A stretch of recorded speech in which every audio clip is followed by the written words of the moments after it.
இதோட டைட்டில் சங்கீத சிவசங்கரம். மியூசிக்கை பற்றி எல்லாருக்கும் தெரியும். It's a ocean.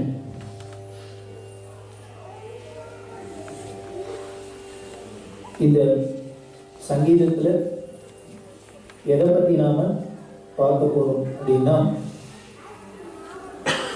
நாத தனுமனிஷம் சங்கரம் அப்படின்னு தியாக பிரம்மேஸ்வரர் பரமேஸ்வரனோட ஸ்வரூபம் என்ன அப்படின்னு, வேதமும் நாதமும் தான் அவரோட ஸ்வரூபம்னு சொல்ற. அப்படி நாதஸ்வரூபமாக இருக்கிற நடமாடும் தெய்வமான காஞ்சி மகா பெரியவா. மூணாவது பெரியவாளோட பூர்வாசிரம தம்பி சத்குரு சிவன் சார் அப்படிங்கிற மகான்.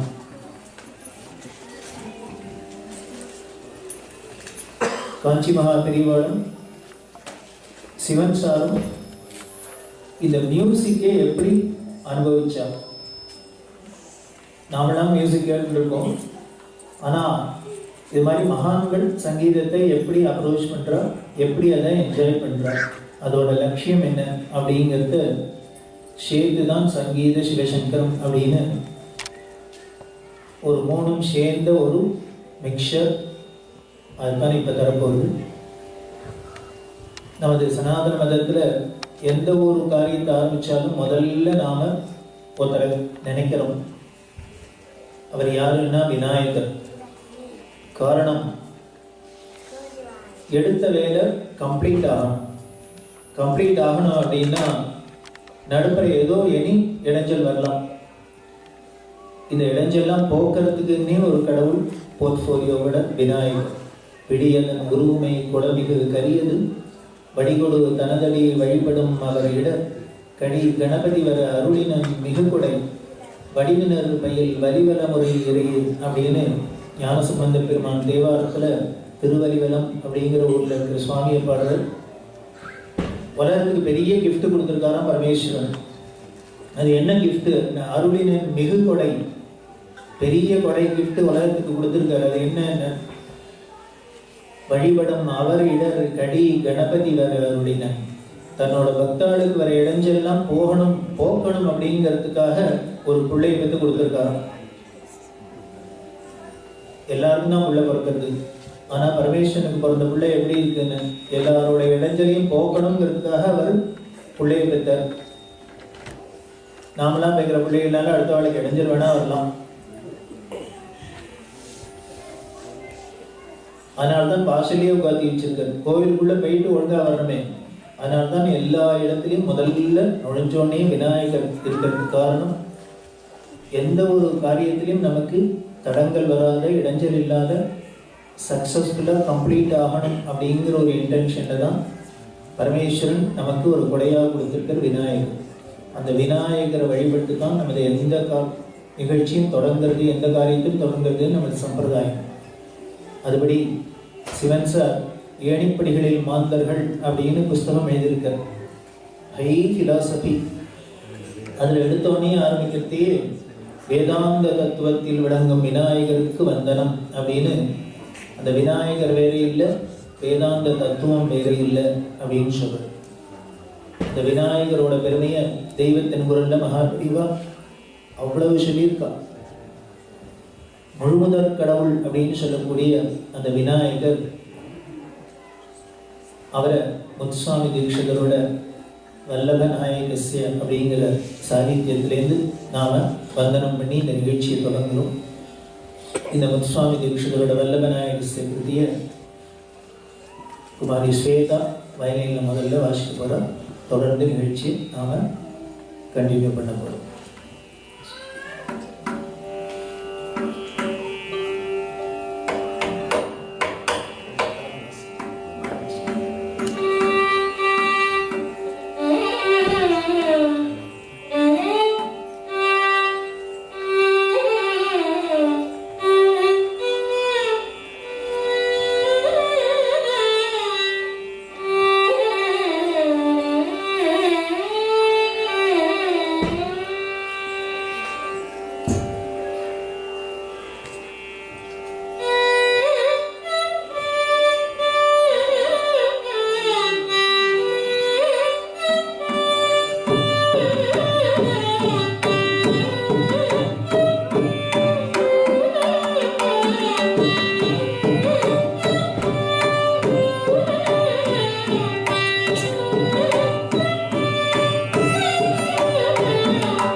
ஒரு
மனுஷ வாழ்க்கைக்கு ரொம்ப முக்கியமான ஒரு உறவு குரு. வேதம் சொல்றது,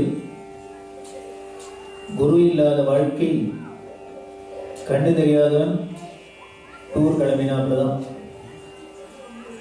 இவனுக்கே கண்டு தெரியாதுன்னா எந்த ஊருக்கு போக முடியும்?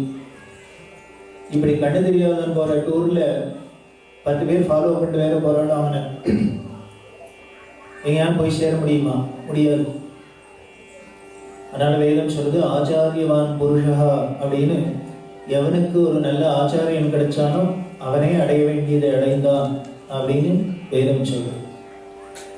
அப்படி இருக்கிற அந்த ஆச்சாரியன் குரு எப்படி இருக்கணும் அப்படின்னு, பரம ஞானியா இருக்கணும்.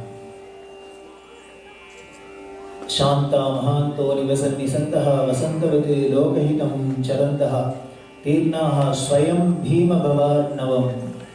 ஆதிசங்கரேஸ்வரர் இந்த பயங்கரமான பிறவி கடலை தாண்டினவரா இருக்கணும். அவர் தாண்டினா என்ன, தாண்டலைன்னா எனக்கு என்ன லாபம்? அவர் தாண்டினா மட்டும் போறாதான், அடுத்த வாழையும் தாண்ட வைக்கிறவரா இருக்கணும். அஹேதுனாம் அந்யான் அபிதாரயங்க, அடுத்த வாழையும் தாண்ட வைக்கிறவரா இருக்கணும். இந்த அடுத்தவர்களையும் பிறவி பெருங்கடலை தாண்டறதுக்கு அவர் எவ்வளவு சார் ஃபீஸ் வாங்குவார்? குரு தட்சிணை எவ்வளவுன்னு? நோ ஃபீஸ், ஃப்ரீயா, எந்த எதிர்பார்ப்பும் இல்லாத. அப்படி அடுத்தவரையும் தாண்ட வைக்கக்கூடியவராக இருக்கணும் குரு. அப்படி குரு கிடைப்பரா? அதுவும் இப்ப இந்த 21st செஞ்சுரியில எஸ் கிடைப்பர், கிடைச்ச அப்படி கிடைச்ச ஞானிதான் பெரியவா. இந்த கலியா இருக்கிறதுனால, நமக்கு அஞ்ஞானமும் பலமா இருக்கிறதுனால ஒருத்தர் போராது அப்படின்னு போறதுக்கு 2 பேரா கிடைச்சோம். அதுதான் சிவன் சார்ங்கிற ஞானியும் பெரியவாள். சாஸ்திரம் சொல்றது பிரம்மம் சத்தியம் ஜெகன் மித்யா அப்படின்னு சொல்றது. அதாவது பிரம்மம் ஒண்ணுதான் சத்தியம், மீதி இருக்கிறது எல்லாமே ஒன்லி அப்பியரன்ஸ், இல்யூஷன்.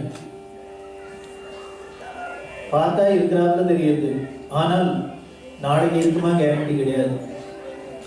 சொல்றோம், நேற்று என்னோட பேசியிருந்தார் சார், நீங்க படுத்திருந்தா காணும் அப்படிங்கிறோம். எங்க போனார்? எல்லா விஷயம் இந்த உலகத்துல இருக்கிறது அநித்தியம். பார்க்கறதுக்கு எல்லாம் இருக்கிறாப்புல இருக்கு, ஆனால் அதை டிபெண்ட் பண்ண முடியாது. அப்ப என்ன பண்ணாங்க?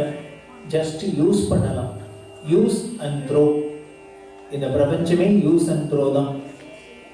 இதை போய் டிபெண்ட் பண்ணினோம்னா, நம்பினோம் அப்படின்னா அவ்வளவுதான். அப்படி இருக்கிற இந்த தெளிவை, கிளாரிட்டிய, ஞானத்தை கொடுக்கறது தான் குருவோட வேலை.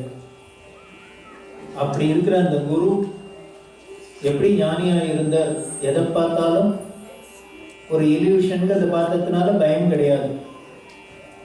நம்ம இதை பார்த்தோன்னே ஏதோ புலின்னு பயப்படுறதுனால தானே பயங்கர ஓடுறோம். அது புலி இல்லை, அதுவும் ஆத்மஸ்வரூபம் அப்படின்னு தெரிஞ்சு கொடுத்துன்னா இருக்காது. ஞானிகளோட ஆசிரமத்துல பார்க்குறோம், பாம்பு இருந்தது, புலி இருந்தது, எல்லாம் ஃப்ரெண்ட்லியா இருந்தது. அப்படின்னா காரணம் என்ன அப்படின்னு, இவர்களோட இந்த ஞானத்தினால எல்லா ஜீவராசிகளுக்கும் அது ஒட்டிக்கிறது. கும்பகோணம் மடத்துல பெரியவா இருக்கா. அப்ப பெரியவாளோட தம்பி சிவன் சார், பெரியவாளை விட 10 வயசு சின்னவர். மடத்துல எல்லாரும் இருக்கா. அந்த காலத்துல பெரிய மெஜிஷியன் பீதாம்பரமையர் அப்படின்னு, அவர் பெரியவாளுக்கு தன்னோட மேஜிக் எல்லாம் பண்ணி காமிக்கணும் அப்படின்னு மடத்துல ஆசைப்பட்டார். பெரியவா உட்கார்ந்து இருக்கா. இந்த மெஜிஷியன் அந்த காலத்துல ரொம்ப ஃபேமஸ் மெஜிஷியன். அவர் அதை பார்க்கறதுக்கு எல்லாரும் கூட்டம் கூடி இருக்கு. கும்பகோணத்துல இருந்து அத்தனை பேரும் வந்திருக்கா மடத்துல. இவர் பிரமாதமா மேஜிக் ஷோ பண்ணி காமிச்சிருக்கு. அப்படி காமிச்சிருக்கிறது திடீர்னு தன்னோட கட்சி பட்டு அப்படின்னு தூக்கி போட்டு அது சரன்னு பாம்பா சீர ஆரம்பிச்சு. அவ்வளவுதான், பார்த்து இந்த அத்தனை பேரும் காலி. எல்லாரும் விழுந்தடிச்சுன்னு ஓடி போயிட்டான். அதுல இருந்தது 3 பேர் தான். அந்த கும்பல்ல யாருன்னு மேஜிக் பண்ணின பீதாம்பரமையர். பார்த்து இந்த ஆடியன்ஸ்ல பெரியவாளும் சிவன் சார் மட்டும் உட்கார்ந்துட்டு இருக்காங்க. மீதி அத்தனை பேரும் ஓடி போயிட்டான். வேடிக்கை என்ன அப்படின்னு சிரிக்கிறோம். நாமளும் அங்க இருந்திருந்தோம்னா முதல்ல நாம தான் ஓடி போயிருக்கோம். ஏன் பண்ணிட்டு இருக்கிறது மேஜிக்னு தெரியுதோ இல்லையா, முன்னாலே அனௌன்ஸ் பண்ணிட்டு தானே மேஜிஷியன் வந்திருக்கார் அப்படின்னு சொல்லிட்டு தான் பண்றார். ஸோ திடீர்னு மேஜிக் பண்ணிட்டு இருக்கிறதே அவர் கையில இருந்த கட்சிப்பை போட்டாருன்னு தெரியுது. அது எப்படி பாம்பா ஆகும்? நிஜம் பாம்பா எப்படி இருக்கும்? இது தெரிய வேண்டாமோ? ஏன் எழுந்து போன எல்லாரும் அப்படின்னு. அதுதான் அஜ்ஞானம் அப்படிங்கிறது. அதை போலதான் நாமளும் என்ன பண்றோம், இந்த உலகத்துல இருக்கிறது எல்லாம் அனித்தியம்னு தெரியறது, லெக்சர் கேட்கறதே புரிஞ்சுடுறது. ஆனாலும் அது அஜ்ஞானம் விட மாட்டேங்குது. பார்த்தா அந்த ஆசை வருது, பயம் வருது, எல்லாம் தானே வருது. அப்போ வராத இருக்கணும்னா ஏன் சிவன் சாரும் இந்த குழந்தை தானே சிவன் சார், பெரியவானாலும் ஒரு சன்னியாசம் வாங்கிட்டு ஒரு ஆசிரமத்துல இருந்த சின்ன குழந்தை தானே. சிவன் சாருக்கு பயம் இருக்கலாம் இல்லையோ, ஏன் இல்லை அப்படின்னு. அதுக்குதான் பெரியவா சொல்றா, என் தம்பி சாச்சு பிறவியிலேயே ஞானி அப்படிங்கிற.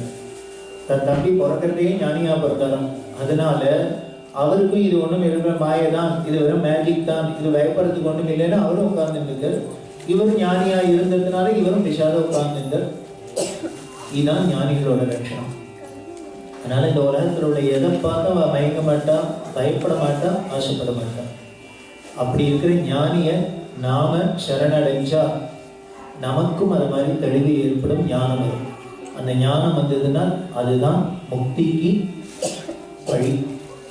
அப்படி இருக்கிற அந்த குரு கிடைச்சிருக்க, ஒருத்தருக்கு 2 பேரும் கிடைச்சிருக்காருன்னா அவர் நம்மளை என்ன பண்ணணும் அப்படின்னா வேற ஒன்றும் பண்ண வேண்டாம்.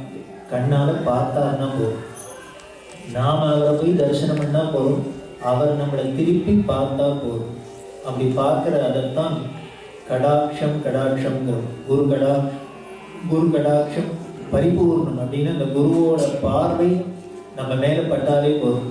அந்த பார்வை படணும்னாலே என்ன இப்படி முழிச்சு பார்க்கணுமா வேண்டாமா, அப்படி ஓர கடைவழி பார்வை கிடைச்சா போதும். அந்த குருவோட கடைவழி பார்வை நமக்கு கிடைச்சு விடுதுன்னா நாம் அடைய வேண்டியதை அடைஞ்சிட்டோம், ஃபுல்ஃபில் ஆகிடுது நம்ம லைஃப். அப்படி இருக்கிற அந்த பெரியவாளோட சிவன் சாரோட கடைவழி பார்வை நமக்கு கிடைக்குமா? எப்போ கிடைக்குங்க?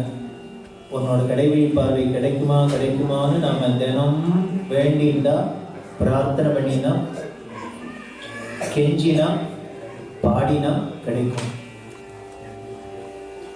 சஹானாவை பாட சொல்லுவோம், நமக்கும் அந்த பார்வை கிடைக்கும். அதனால அந்த குருவோட கடைவழி பார்வையை பாடல் மூலியமா பிரார்த்தனையா மாறி சஹானா பாட நாம் எல்லாரும் இப்போ நாமளும் சேர்ந்து பெரியவார்கிட்ட பிரார்த்தனை பண்ணோம், சார்கிட்ட பிரார்த்தனை பண்ணோம், அவ அருள் கிடைக்கும்.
தவீர் படுத்துறேன்னு காவேரி கரையில் படுத்துற. அதில் பெரியவா ஸ்நானம் பண்ணிட்டு உட்காந்துன்னு படியில் உட்காந்துன்னு காவேரியை பார்த்து ஜபம் பண்ணிட்டு இருக்கா. அப்போ மடத்தில் ஒரு பெரிய வித்வத் சதஸ் நடக்குது. அதனால் பல வேத வித்துக்கள் பண்டிதாலாம் வந்திருந்தா அதுக்கு அட்டன் பண்ண.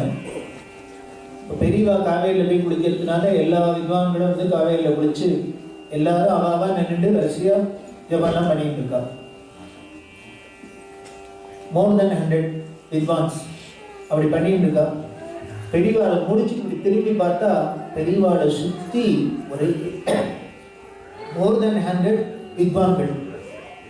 இதை பார்த்தோன்னே பெரியவாளுக்கு ரொம்ப ஆசையாக இருக்குது. இவ்வளோ வித்வான் ஒரே இடத்துல செய்கிறது கஷ்டம். அதனால இதை அப்படியே ஒரு குரூப் ஃபோட்டோ எடுத்து வச்சுக்கணும் அப்படின்னு பெரியவா ஆசைப்பட்டு, நான் நடுப்புற உட்காந்துருக்கேன், இத்தனை பேரும் பின்னால் இருக்கிறதை ஃபோட்டோ எடுக்கணும், யாரையான விட்டு எடுக்க சொல்லுவாங்க. உடனே அவ்வளோதான், கும்பகோணத்தில் இருக்கிற ஃபோட்டோகிராஃபர்லாம் கூப்பிட்டு வந்தால் ஒருத்தராலையும் எடுக்க முடியல. காரணம் என்ன அப்படின்னா, பெரியவா காவேரியை பார்த்து தண்ணியை பார்த்து உட்காந்துட்டு இருக்கா, எல்லாரும் தண்ணியை பார்த்து நின்றுட்டு இருக்கா. எப்படி போய் முன்னால் இருக்குது? காவேரிக்குள்ளே இறங்கி தான் இருக்கணும், காவேரியிலே தண்ணி ஓடுறது. அதுவும் போகிறதுக்கு மோர் தென் 100 பீப்புள் இருக்கானே, எல்லாரையும் கவர் பண்ணுறதுக்கு ஒருத்தராலையும் முடியல. உடனே பெரியவா என்னன்னா, தன்னோட தம்பியான சிவன் சார், அவர் பெரிய ஃபோட்டோகிராஃபர் ஆர்டிஸ்ட், ஷாச்சுவை கூப்பிட்டு எடுக்க சொல்லுவாங்க. சிவன் சார் வீட்டில் செல்ல பேர் சாச்சு, அதனால சாச்சுவை கூப்பிட்டு எடுக்க சொல்லுவோம் அப்படின்னா. உடனே சிவன் சாருக்கு போச்சு, பெரியவா உத்தரவாது உங்களை உடனே கேமரா எடுத்துன்னு வச்சுட்டா ஃபோட்டோ எடுக்கும். சார் வந்து பார்த்தா பெரியவா தண்ணியை பார்த்து உட்காந்துட்டு இருக்கா. எல்லாரும் 120 பேர் வரிசையாக நின்றுட்டு இருக்கா. கிடுகிடுன்னு சார் தண்ணியில் இறங்கினார். காவேரியில் ஓடுற தண்ணியில் போய் ட்ரைபேடை பிடிச்சிட்டு 100 பேரையும் கவர் பண்ணி நடுப்புற பெரியவா உட்காந்துருக்கிறாப்புல சக்ஸஸ்ஃபுல்லாக ஃபோட்டோ எடுத்தார். யாராலையும் எடுக்க முடியாதது இவர் எடுத்தார். இன்னைக்கு அந்த ஃபோட்டோ கும்பகோணத்தில் கூடலூர் ராமச்சந்திர சஷ்வின் வீட்டில் இருக்கு. பார்த்தாலே ரொம்ப அபூர்வமாக இருக்கும். சென்டரில் பெரியவா உட்காந்துருப்பா, 100க்கும் மேற்பட்ட வித்வான்கள் எல்லாரும் சுத்திவர நின்றுப்பா. இந்த ஃபோட்டோ சார் எடுத்தாச்சு. சாரோட ஃப்ரெண்டு கேட்டார், என்ன சார் இது, ஒருத்தராலையும் போய் தண்ணியில் இறங்கி இருக்கிறதுக்கு பயந்தா நீங்கள் பாட்டு கிடுகிடுன்னு இறங்கி போய் எடுக்கிறேன், எப்படி முடியறது அப்படின்னா. அதுக்கு சிவன் சார் சொன்ன வார்த்தை, பெரியவா எனக்கு வச்ச டெஸ்ட்டுப்பா, நான் நல்ல ஃபோட்டோகிராஃபராக எடுக்க முடியுமான்னு எனக்கு பெரியவா வைக்கிற டெஸ்ட் இது அப்படின்னு. இது ஒரு தரம் தான் டெஸ்ட் வச்சிருக்காரா, இன்னொரு தரம் சொன்னா சிதம்பரத்தில் 4 கோபுரத்தையும் உள்ளடக்கி ஒரு ஃபோட்டோ எடுக்கணும் அப்படின்னு. ஃபோட்டோகிராஃபி இந்த காலத்தில் வேணால் என்ன வேணால் பண்ணலாம், அந்த காலத்தில் ஃபோட்டோ எடுக்கிறது அவ்வளோ கஷ்டம். அதுவும் சிதம்பரத்தில் 4 கோபுரமும் ஒரே ஃப்ரேம்குள்ளே வரணும், எடுக்கணும் அப்படின்னு பெரியவா சொன்னா. திருவெண்காடுங்கிற இடத்துல சிவன் சார் இருந்தார். பெரியவா சொல்லி சாச்சுவை போய் எடுக்க சொல்லுவோம். பெரியவா சொல்லிட்டான்னு இவர் கேமரா தூக்கிட்டு திருவெண்காடுலேருந்து சிதம்பரத்துக்கு நடந்து போய் 4 கோபுரத்தையும் ஒரே ஃப்ரேமில் வராப்புல ஃபோட்டோ எடுத்த முதல் ஃபோட்டோகிராஃபர் உலகத்திலேயே சிவன் சார். இதெல்லாம் சிவன் சாரோட ஃபோட்டோகிராஃபிக்கு பெரியவா வச்ச டெஸ்ட். அப்படி பெரியவா பண்ற சிவன் சாருக்கோட இன்னொரு ஆர்ட்டை பற்றி சொன்னோம் அப்படின்னா, சார் என்ன பண்ணின, பெரியவாளோட அந்த காலத்தில் பிளாக் அண்ட் ஒயிட்ல தான் ஃபோட்டோகிராஃபி. அந்த ஃபோட்டோவுக்கு கலர் பண்ணியிருக்கா, பெயிண்ட் பண்ணி. பெரியவாளோட அந்த காஷாயத்துக்கெல்லாம் காவி கலர் சாஃப்ரன் கலர்லாம் கொடுத்து கலர் பண்ணினது பல பேர் வீட்டில் இருக்கு. அதில் ரேராக ஒரு பிக்சர் நம்ம பிரபா மாமி வீட்டில் கும்பகோணத்தில் இருக்கிறத பார்த்தேன். இப்படி சார் இந்த மாதிரிலாம் புதுசு புதுசாக பண்ணிட்டு இருப்பார். இந்த சிதம்பரத்தையே 4 கோபுரத்தையும் எடுக்கணும்னு பெரியவா சொன்னா காரணம் இருக்கு. எவ்வளவு க்ஷேத்திரம் இருந்தாலும் சிதம்பரம் தனி. அந்த சிதம்பரத்தை பூமியோட ஹிருதயஸ்தானம் அப்படின்னு நமக்கு சாஸ்திரம் சொல்லுது. அதாவது விராட் புருஷன் அப்படின்னு இந்த பூமியை ஒரு பெரிய மனுஷனா சொல்லியிருக்கு இல்லையா, விராட் புருஷன்னு. அந்த விராட் புருஷன் ஒரு மனுஷனா இருந்தாக்க அந்த மனுஷனுக்கு எது ரொம்ப இம்பார்ட்டன்ட்? ஹார்ட் தான். உடம்புல எங்க என்ன வியாதி வந்தாலும் முதல்ல எப்படி பார்க்குறான்னு ஹார்ட் ஒழுங்கா இருக்கான்னு பார்க்குறான். ஹார்ட் சரியா இருந்துருச்சுன்னா மீதி எல்லாத்தையும் கரெக்ட் பண்ணிடலாம். ஹார்ட் சரியா இல்லைன்னா மீதி ஒன்றுத்தையும் கரெக்ட் பண்ணி பிரயோஜனம் இல்லை. அது போல பூமியோட ஹிருதயஸ்தானம் சிதம்பரம். அந்த சிதம்பரத்துல யார் விசேஷம்? நடராஜா, நடராஜன். அவர் என்ன பண்ணிட்டு இருக்காருன்னு காலை தூக்கின்னு ஆடிட்டு இருக்காரு. ஏன் எல்லா கோவிலையும் எல்லா ஊர்லயும் சிவன் கோவில்ல சிவலிங்கமா இருக்காரு, இங்க மட்டும் ஏன் ஆடிட்டு இருக்காருன்னு காரணம் இருக்கு. நம்மளோட கண்ணு மூடிட்டு இருக்கலாம், வாய் பேசாத இருக்கலாம், காது கேட்காத இருக்கலாம், பேசாத கட்டையா படுத்து தூங்கலாம். ஆனா நம்ம வேற இந்திரியங்கள்லாம் என்ன வேலை செய்யலைன்னாலும் ஹார்ட் மட்டும் வேலை செஞ்சுட்டே இருக்கணும். அது என்ன பண்ணிட்டு இருக்கு? லப்பு டப்பு லப்பு டப்புன்னு எப்ப பாரு ஆடிட்டே இருக்கு. ஹார்ட் ஆடாத கொஞ்சம் ரெஸ்ட் எடுத்துக்கிறேன்னா என்ன ஆகும்? நேரமாச்சு வைதான். ஸோ அதனால வேற கையை சும்மா வச்சுருக்கலாம், காலை சும்மா வச்சுருக்கலாம், வாயை சும்மா வச்சுக்கலாம், எதை வேணா சும்மா இருக்கலாம். ஆனால் ஹார்ட் மட்டும் சும்மா இருக்க முடியாது, அது ஆடிட்டே தான் இருக்கணும். ஆடிட்டுன்னா ஹெல்த்தியா இருக்கணும்னு அர்த்தம். சரி, ஆடணும் அப்படிங்கிறதுக்காக ஒரே தடபடன்னு ஆடினா அவ்வளவுதான், அதுவும் டேஞ்சர். பல்ஸ் குறைஞ்சாலும் டேஞ்சரா இருக்கு, இன்க்ரீஸ் ஆனாலும் கொஞ்சம் டேஞ்சரா இருக்கு. அப்ப அது என்ன பண்ணணும்னா ஒரே சீரா ஒரே லெவல்ல இருக்கணும். அப்பதான் இசிஜி பார்த்தா அழகா இருக்கு. இல்லைன்னா இசிஜி போனோம்னா இருந்துன்னா போச்சு. அப்படி ஆடுறது எப்போ நமக்கு அந்த ஹார்ட் பீட்டு சரியா இருக்கும், ஒரே சீரான நம்ம ஹாப்பியா இருக்கிறதே தான் இருக்கும். நமக்கு கோபம் வந்ததுன்னா உடனே படபடன்னு மாரடிச்சுக்கிறது அப்படிங்கிறோம். பயம் வந்ததுன்னா மாரடிச்சுக்கிறது சொல்றோம். மீதி என்ன ஒரு ஃபீலிங்ஸ் நம்மள்கிட்ட இருந்தாலும் அப்போ ஹார்ட் பீட்டு தானே அஃபெக்ட் ஆகும். எப்போ நம்ம ஹார்ட் பீட்டு கரெக்டா இருக்கும் அப்படின்னு ஹாப்பியா ஆனந்தமா சாந்தமா இருந்தாலும். அப்படி நம்மளோட ஹார்ட் பீட்டு எப்படி சாந்தமா ஆனந்தமா இருக்கோ ஆடிட்டு இருக்கோ, அதை போலதான் இந்த உலகத்தோட விராடு புருஷனோட ஹார்ட் ஸ்தானமான அந்த சிதம்பரத்துல அந்த உள்ளுக்குள்ள இருக்கிற ஈஸ்வரனான ஜீவனான அந்த ஈஸ்வரன் என்ன பண்ணிட்டு இருக்க ஆனந்த தாண்டவம் ஆடிட்டு இருக்க. அதனால்தான் நடராஜாவுக்கு ஆனந்த தாண்டவங்கிற சிதம்பரத்துல. அந்த சிதம்பரத்துல நடராஜா ஆடுற தமிழ்ல அத கூத்து, களிக்கூத்து அப்படிம்பா. ஆனந்தத்துல ஆடுறது பேர் களிக்கூத்தும்பா. அவர் ஆடுறதும் களியா இருக்கு, அவருக்கு நைவேத்தியம் பண்றதும் களியா இருக்கு, திங்கிறதும் களி, திருவாதிரைக்கு களி தானே. அப்படி இருக்கிற அந்த சிதம்பரம், அந்த சிதம்பரத்துல இருக்கிற நடராஜாவை என்ன பண்ணா போறோம் அப்படின்னு பார்த்தாலே போறோம் மோட்சம். தரிசனம் அப்ரசதஸ்னு அந்த நடராஜாவை தரிசனம் பண்ணினாலே மோட்சம் அப்படின்னு நம்ம சாஸ்திரம் சொல்லுது. அவ்வளவு உயர்ந்ததா இருக்கிறதுனால அந்த சிதம்பரமும் அந்த நடராஜாவும் முக்கியம். சரி, கோவிலுக்குள்ளதான் போய் பார்க்க முடியல, என்ன பண்ணாங்க? எதுக்கு நமக்கு கோவில் எல்லாம் பெருசா கோபுரம் அப்படின்னு? கோவில் உள்ளுக்குள்ள வந்து சுவாமியை பார்க்க முடியலன்னா கூட போற போக்குல கார்ல போறதே அந்த கோபுரம் கண்டப்பட்டதுன்னா உடனே பெருமாள் ஞாபகம் வரும், சுவாமி ஞாபகம் வரும், அம்பாள் ஞாபகம் வரும். நமக்கு அந்த காட் அந்த ஃபீலிங்கை நமக்கு கொடுக்கறதுக்காக தான் இவ்வளவு பெருசா கோவில் கோபுரம்னா வச்சுருக்கு.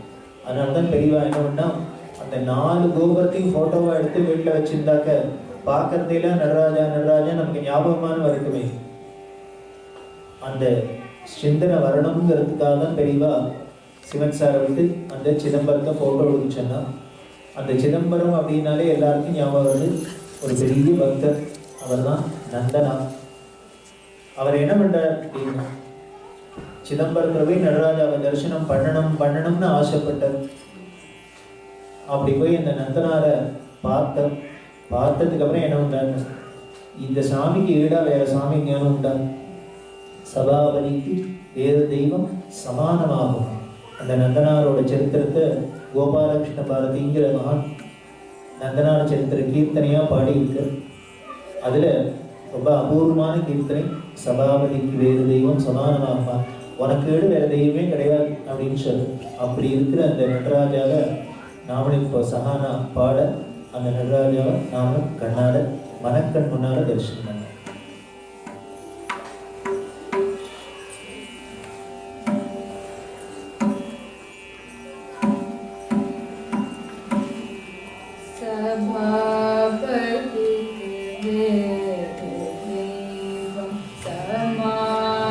சமானமாகுமா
பூமிக்கு ஹிருதயஸ்தானம் சிதம்பரம்னா பூமியோட நாபிஸ்தானம் காஞ்சிபுரம். நாபின்னா தொப்புள். ஒரு ஆளுக்கு, ஒரு மனுஷனோட பாடியில எது சென்டர் பாயிண்ட் அப்படின்னா இந்த நாபி தான், மத்திய பாகம் அப்படின்னு சொல்லும். அதனாலதான் அது இருக்கிற இடத்த இடை அப்படின்னு தமிழ்ல சொல்றார். இடையினாலே மிடில் தானே. அந்த இடுப்புக்கு கீழே பாதி உடம்பு, இடுப்புக்கு மேல பாதி உடம்பு. நம்மளோட டோட்டல் ஹைட்ல மெஷர் பண்ணி பார்த்தா தெரியும். தொப்புளுக்கு கீழே இருக்கிறது பாதி ஹைட்டு, அதுக்கு மேல இருக்கிறது பாதி.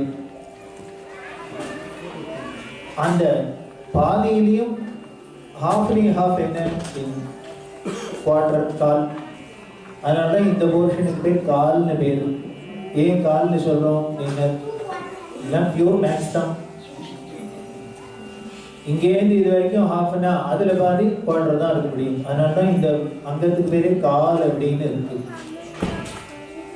அப்படி இருக்கிற அந்த சென்டர் பாயிண்டான ஞாபி, அதுல இடை அப்படின்னாலும் இங்கேருந்து இது வரைக்கும் இடை தான். அதனால அதுலயும் சென்டர் பாயிண்ட் என்ன, இங்க இருக்கிற அந்த தொப்புள் தான். இப்படி ஒரு மனுஷனோட நட்ட நடு சென்டர் பாயிண்டா இந்த தொப்புள் இருக்கிறாப்புல, நாபி இருக்கிறாப்புல, இந்த பூமியோட விராட் புருஷனோட சென்டர் பாயிண்ட் தான் காஞ்சிபுரம்.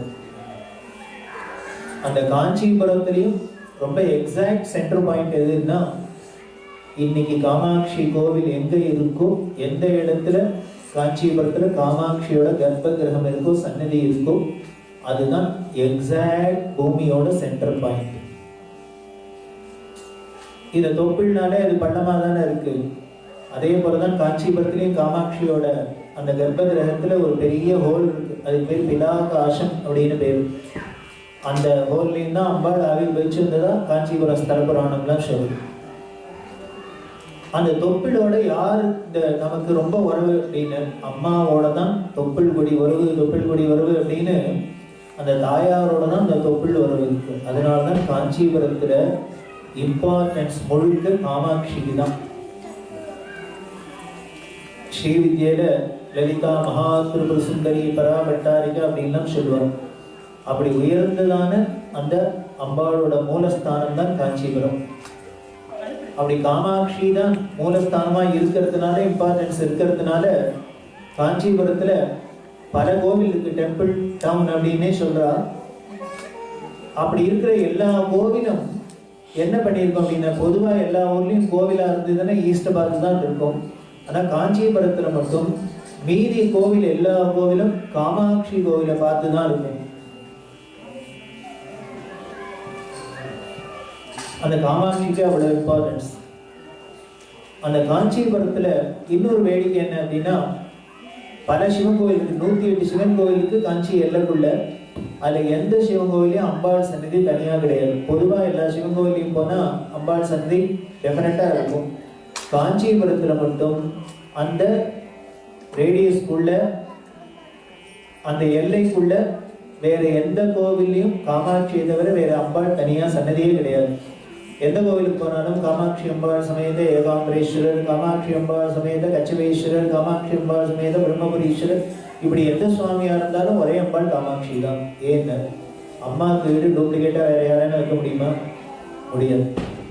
அப்படி அண்ட சராச்சரத்துக்கும் தாயாரா இருக்கிற பூமியோட சென்டர் பாயிண்ட்ல உட்கார்ந்து இருக்கிற அந்த காமாட்சியை தான், அவளை இம்பார்ட்டன்ஸ் இருக்கிறதுனால தான் 2500 வருஷத்துக்கு முன்னால ஆதிசங்கர பகவத்பாதர் காஞ்சிபுரத்துல மூலாம் நாயம் மத்தியாம் நாயம் அப்படின்னு ஒரு தர்மத்துக்காக பீடத்தை ஸ்தாபிதம் பண்ண. அதுதான் நமது காஞ்சி காமகோடி பீடம். அப்படி 2500 வருஷத்துக்கு முன்னால ஆதிசங்கரால காஞ்சிபுரத்துல தோற்றுவிக்கப்பட்ட அந்த காமகோடி பீடம் தான் இன்று வரைக்கும் 70 ஆச்சாரியாரோட நமக்கு அருள் கிடைச்சிருக்கு. அப்படி இருக்கிற அந்த காஞ்சிபுரம்னாலே காமாட்சி, காஞ்சிபுரம்னாலே ஆதிசங்கர பகவத்பாதர், காஞ்சிபுரம்னாலே காமகோடி பீடம் அப்படிங்கிறது எல்லாருக்கும் உடனே ஞாபகம் தான்.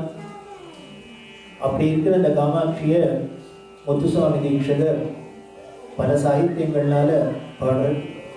சங்கீத மும்மூர்த்திகள்ல ஒருத்தரான ஷியாமா சாஸ்திரிகள் அப்படிங்கிற மகான் அந்த காமாட்சியதையே தான் எல்லா பாட்டும் பாடியிருக்கிறது. வேடிக்கை என்ன அப்படின்னு, அவர் ஷியாமா சாஸ்திரிகள் அம்பாளை தவிர வேற ஒரு சுவாமி பாடவே இல்லை. ஒரு பேரு கூட ஒரு பிள்ளையார் கீர்த்தனம் கூட பண்ணல. முழுக்க முழுக்க அம்பாள் மேலேயே தான் பாடியிருக்கிறது. அதுவும் காமாட்சியிட்ட காரணம், காமாட்சியை பூஜை பண்ணியிருந்த குடும்பம் அது. காமாட்சியை பூஜை பண்ணியிருந்ததுனால அவருக்கு இஷ்ட தெய்வம் குலதெய்வம் எல்லாம் காமாட்சியாக இருந்ததுனால இந்த காமாட்சியே அவர் பாடியிருக்கள். அதே போல முத்துசுவாமி தீட்சன் பாடியிருக்கள் விநாயக நிவலனம் ரோகவே அப்படின்னு தியாக பிரம்மம் பாடியிருக்கள். இப்படி மும்மூர்த்திகளாலும் பாடம் பெற்ற பெருமை உடையவள் காமாட்சி. அதுல முத்துசுவாமி தீட்சிதர் பல கிருதி காமாட்சி மேல, அதுல கஞ்சதலா ஏதாட்சி அப்படிங்கிற கிருதி. இந்த பாட்டுல சரணத்துல வருது. பெரியவா ஒரு பாட்டை எடுத்துட்டா எக்ஸிபிஷன்ஸ்லாம் வந்தா ஏதோ அவ பாடுறா கேட்டா அப்படின்னு விட மாட்டான். அதை வச்சுட்டு பெரிய டிஸ்கஷன் நடக்கும். அப்படி நடக்கிறதே ஒரு நாளைக்கு சொல்ல யாரோ ஒரு வித்வான் கஞ்சதலா ஏதாட்சி பாடி இருக்கார். அதுல அவர் பாடுற ஸ்ரீ காஞ்சன வசனே அப்படின்னு பாடினார். பெரியவா அதை பிடிச்சிட்டா. இது என்ன அர்த்தம் அப்படின்னா, காஞ்சன வசனம் அப்படின்னு வசனம்னாலே நம்ம கட்டிக்கிற ட்ரெஸ்ஸுக்கு பேர். புடவையா இருக்கலாம், இல்ல வேஷ்டியா இருக்கலாம். காஞ்சன வசனம்னா கோல்டுல வசனம். காஞ்சனம்னா கோல்டு, வசனம்னா ட்ரெஸ். கோல்டு ட்ரெஸ் அப்படின்னு அவர் சொன்னார். ஸ்ரீ காஞ்சன வசனே அப்படின்னா பெரியவா சொல்றா, காஞ்சன வசனம் கோல்டு ட்ரெஸ் அம்பாள் போட்டுருக்கான்னா அதுக்கு எதுக்கு முன்னால ஒரு ஸ்ரீ போடணும். யாருக்கான ட்ரெஸ் என்ன திரு புடவைன்னு சொல்லுவோமா, திரு வேஷ்டின்னா சொல்லுவோம்? சொல்ல மாட்டோம். எதுக்கு ப்ராப்பர் நவுனுக்கு தான் நாம முதல்ல முன்னால அட்ஜெக்டிவ்லாம் போடுவோம். இது எதுக்கு துணிக்கு போய் ஸ்ரீ போட்டிருக்கு அப்படின்னு அவருக்கு கன்ஃபியூஷன் வந்துருக்கு. ஏன்னு தெரியலன்னு. அப்புறம் தெளிவா சொல்ல, அது ஸ்ரீ காஞ்சன வசனே இல்லை, அது கரெக்ட் வேர்டு ஸ்ரீ காஞ்சி நிவாசனே. அப்படின்னா காஞ்சிபுரத்துல வசிக்கிறவளேன்னு அர்த்தம். காஞ்சி நிவாசனே அப்படின்னா காஞ்சிபுரத்துல வாழறவளேன்னு அர்த்தம். காஞ்சன வசனே அப்படின்னா கோல்டு கலரை கட்டின்னு இருக்கிறவளேன்னு அர்த்தம். ஒரு வார்த்தையை ஒரு எழுத்தை மாத்துறதுனால எப்படி விபரீதமா அர்த்தம் வருது. அதனால காஞ்சிபுரம்னாலே ஒரு காஞ்சிபுரம் பெரிய மோட்சபுரியில ஒன்றும் 7 மோட்சபுரி, அயோத்தியா, மதுரா, மாயா, காஷி, காஞ்சி, அமந்திகாபுரி, துவாரவதி அப்படின்னு 7 ஊர் மோட்சத்தை கொடுக்கக்கூடிய ஊர். அப்படின்னா 7 மோட்சபுரியில ஒன்னா இருக்குன்னா அது ஸ்ரீ எல்லாம் போட்டு அது மரியாதையை தானே சொல்லணும். அதனாலதான் சுவாமி தீட்சிதர் அங்க முன்னால ஒரு ஸ்ரீ போட்டிருக்க. அந்த ஸ்ரீ போட்டோம்னா தாளத்துக்கு வரணுங்கிறதுக்காக மட்டும் போடல, வார்த்தைக்கும் சரியா வரணும், அர்த்தமும் சரியா வரணும். அதான் மகான்களோட சாகித்யத்தோட பியூட்டி. யார் வேணா பாட்டு எழுதலாம். ஆனா மகான்கள் எழுதின பாட்டு என்ன அப்படின்னா இன்னி வரைக்கும் எத்தனை நூற்றுக்கணக்கான வருஷமானாலும் இன்னும் நம்மள்கிட்ட அது நமக்கு ஆனந்தத்தை கொடுத்துருக்குன்னா அப்படி பண்ணினது அருள்ல பாடுது. அப்படி இருக்கிற அந்த ஸ்ரீ இன்னுமே என்ன பண்ணு ஸ்ரீ காஞ்சி நிவாசனே பாடு அப்படின்னு. அதுக்கப்புறம் தான் எம்எஸ்எம் அதை ரெக்கார்டு கொடுக்கறது ஸ்ரீ காஞ்சி நிவாசனே அப்படின்னே பாடிக்கலாம். அதுலேருந்து அப்புறம் எல்லாரும் கரெக்ட் பண்ணிட்டாங்க. இதுதான் பெரியவாழ்கிட்ட போனா நம்ம எல்லாரும் போய் எல்லார்ட்டையும் பாடலாம். பாட்டு தெரியாத வாழ்க்கை போய் நம்ம என்ன எழுதி பாடி என்ன பிரயோஜனம்? ஒன்றும் இல்லை. அவர் எப்போ முடியும்னு காத்துட்டு இருப்பார். விஷயம் தெரிஞ்ச வாழ்க்கைன்னா பாடி காமிக்கணும்.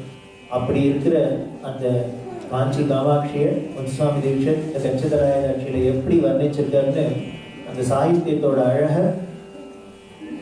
இப்போ ஸ்வேதா வைரின் வாசிக்க நானும் கேட்கலாம்.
ஹலோ ஷி ஷி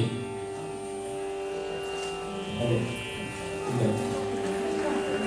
ஹலோ ஹலோ ஹலோ குரு உண்டு குறையில்லை. ஒரு குரு கிடைச்சாச்சுன்னா நமக்கு குறையில்லை அப்படின்னு பார்க்குறோம்.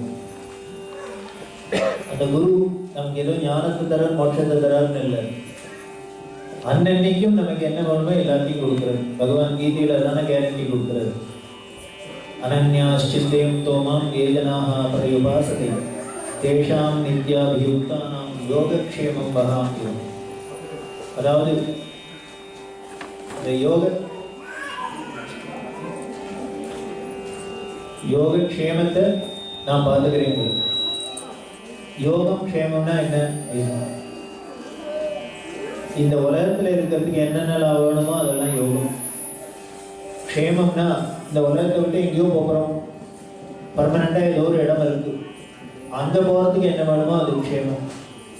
இதுதான் பகவான் கீதையில சொல்ற, இங்க வேணுங்கிறதையும் நான் கொடுக்குறேன் பார்த்துக்கிறேன், அங்கங்க வேணுங்கிறதையும் நான் பார்த்துக்கிறேன். திருவள்ளுவர் தானே சொல்றார், பொருளிலாருக்கு இவ்வுலகில்லை அருளிலார் அவ்வுலகில்லை. அப்ப நமக்கு பொருளும் வேணும் அருளும் வேணும். 24 hours பொருளோடய இருந்தா போராது. அதனால அருளும் வேணும் பொருளும் வேணும். அது யாரு கொடுக்குறாங்க? இந்த ரெண்டு காலையும் நாம பட வேண்டாம். குரு இருந்தாங்க, அவர் எப்படி ஒவ்வொருத்தர் வாழ்க்கையிலையும் பண்றார் பெரியவா அப்படிங்கிறதுக்கு ஒரு உதாரணம் சொல்லணும்னா, உலக புகழ்பெற்ற பாடகி எம்.எஸ். சுப்பலட்சுமி அம்மா, சதாசிவம் அம்மா. இவளோட சங்கீதம் எவ்வளவு பிரபலமோ அதை போல இவளோட தாராள குணம். பிலாந்தரபிஸ்ட் அப்படின்னா இவளை தான் சொல்லலாம். எங்க எது வந்தாலும் அந்த தர்ம காரியத்துக்கு கொடுக்கறது அப்படிங்கிறது அவளுக்கு ஒரு சுபாவம், அந்த குணமா இருந்தது. அப்படி எல்லாத்தையும் கொடுத்து கொடுத்து கொடுத்து என்ன பண்ணா கடைசியில என்ன இவாளுக்குன்னு எதுவுமே இல்லாத இருக்கு.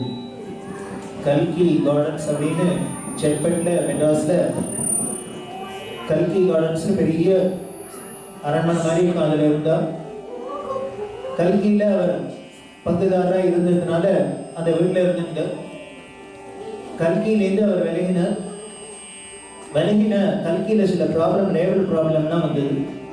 அதை சால்வ் பண்றதுக்காக அந்த கல்கி கார்டன்ஸை விற்று இந்த கல்கி கார்டன்ல வந்த பணத்துல இந்த லேபர் ப்ராப்ளத்தெல்லாம் செட்டில் பண்ணார். இப்ப அந்த வீடை வித்தாச்சு, இவாளுக்கு இருக்கிறதுக்கு வேற வீடு இல்லை.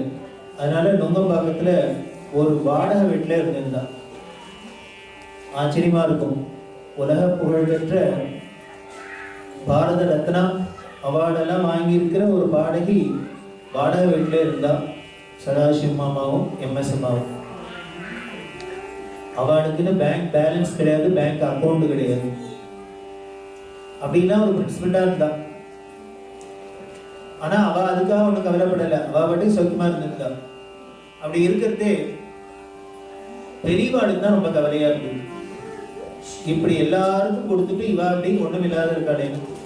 அதனால யாராவது வந்தாக்க எம்.எஸ். அம்மா சதாசிவம் அம்மா குடும்பத்துக்கு தெரிஞ்சவா பெரியவாளை தரிசனம் பண்ண வந்தா உடனே கேட்பா, இப்போ சதாசிவம் எம்.எஸ். எங்க இருக்கா தெரியுமோ?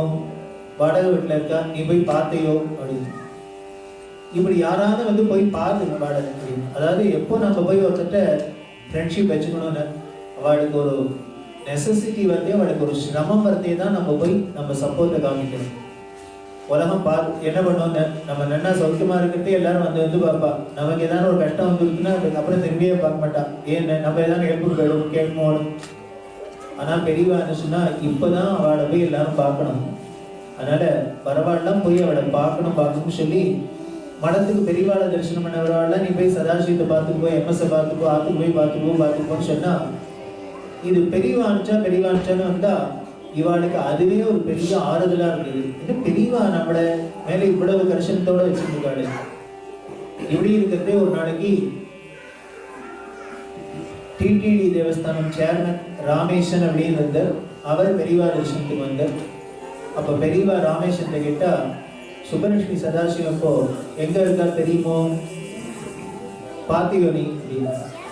கேள்விப்பட்டேன், ஏதோ வாடகை வீட்டில் இருக்கான்னு சொன்னா, நுங்கபாக்கத்தில் இருக்கான்னு சொன்னாங்க. போய் பார்த்தியோன்னு. இல்லை, பார்க்கணும் அப்படின்னு. என்ன பெரியவா சொல்றா, சதாசிவம் எம்எஸும் எல்லாத்தையும் வந்ததெல்லாம் வாரி வாரி எல்லாருக்கும் கொடுத்துட்டு இப்போ ஒன்றும் இல்லாததுக்கா சாப்பாட்டுக்கு கஷ்டப்படுறாங்க. அவளுக்கு ஏதானும் பண்ணணும், அவசியம் பண்ணணும். அதனால என்ன பண்ணலான்னு நீ சொல்ல அப்படின்னு. உடனே இதை ராமேஷன் பார்த்த பெரியவா இவ்வளவு காலம் விட்டு சொல்றதுனால, பெரியவா என்ன சொல்றாளோ அவசியம் பண்றேன், என்ன பண்ணணும்னு உத்தரவு பண்ணணும்.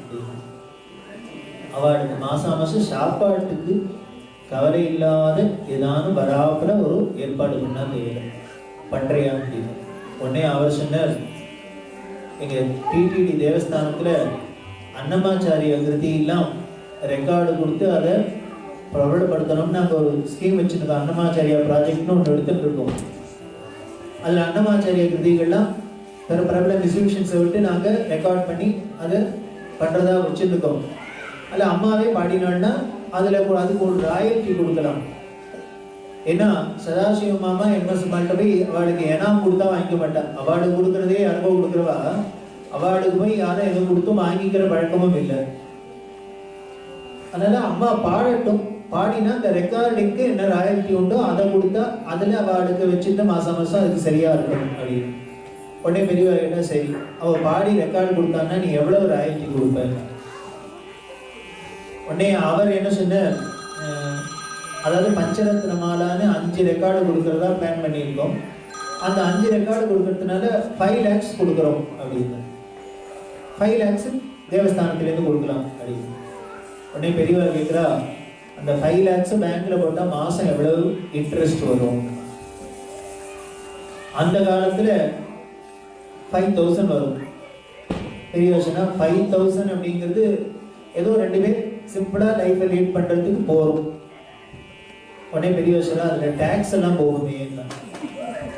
அப்ப என்ன பண்ணும், டேக்ஸ் போக நெட்டா அவளுக்கு கையில 5 lakhs கிடைக்கிறாப்புல பண்ணணும்.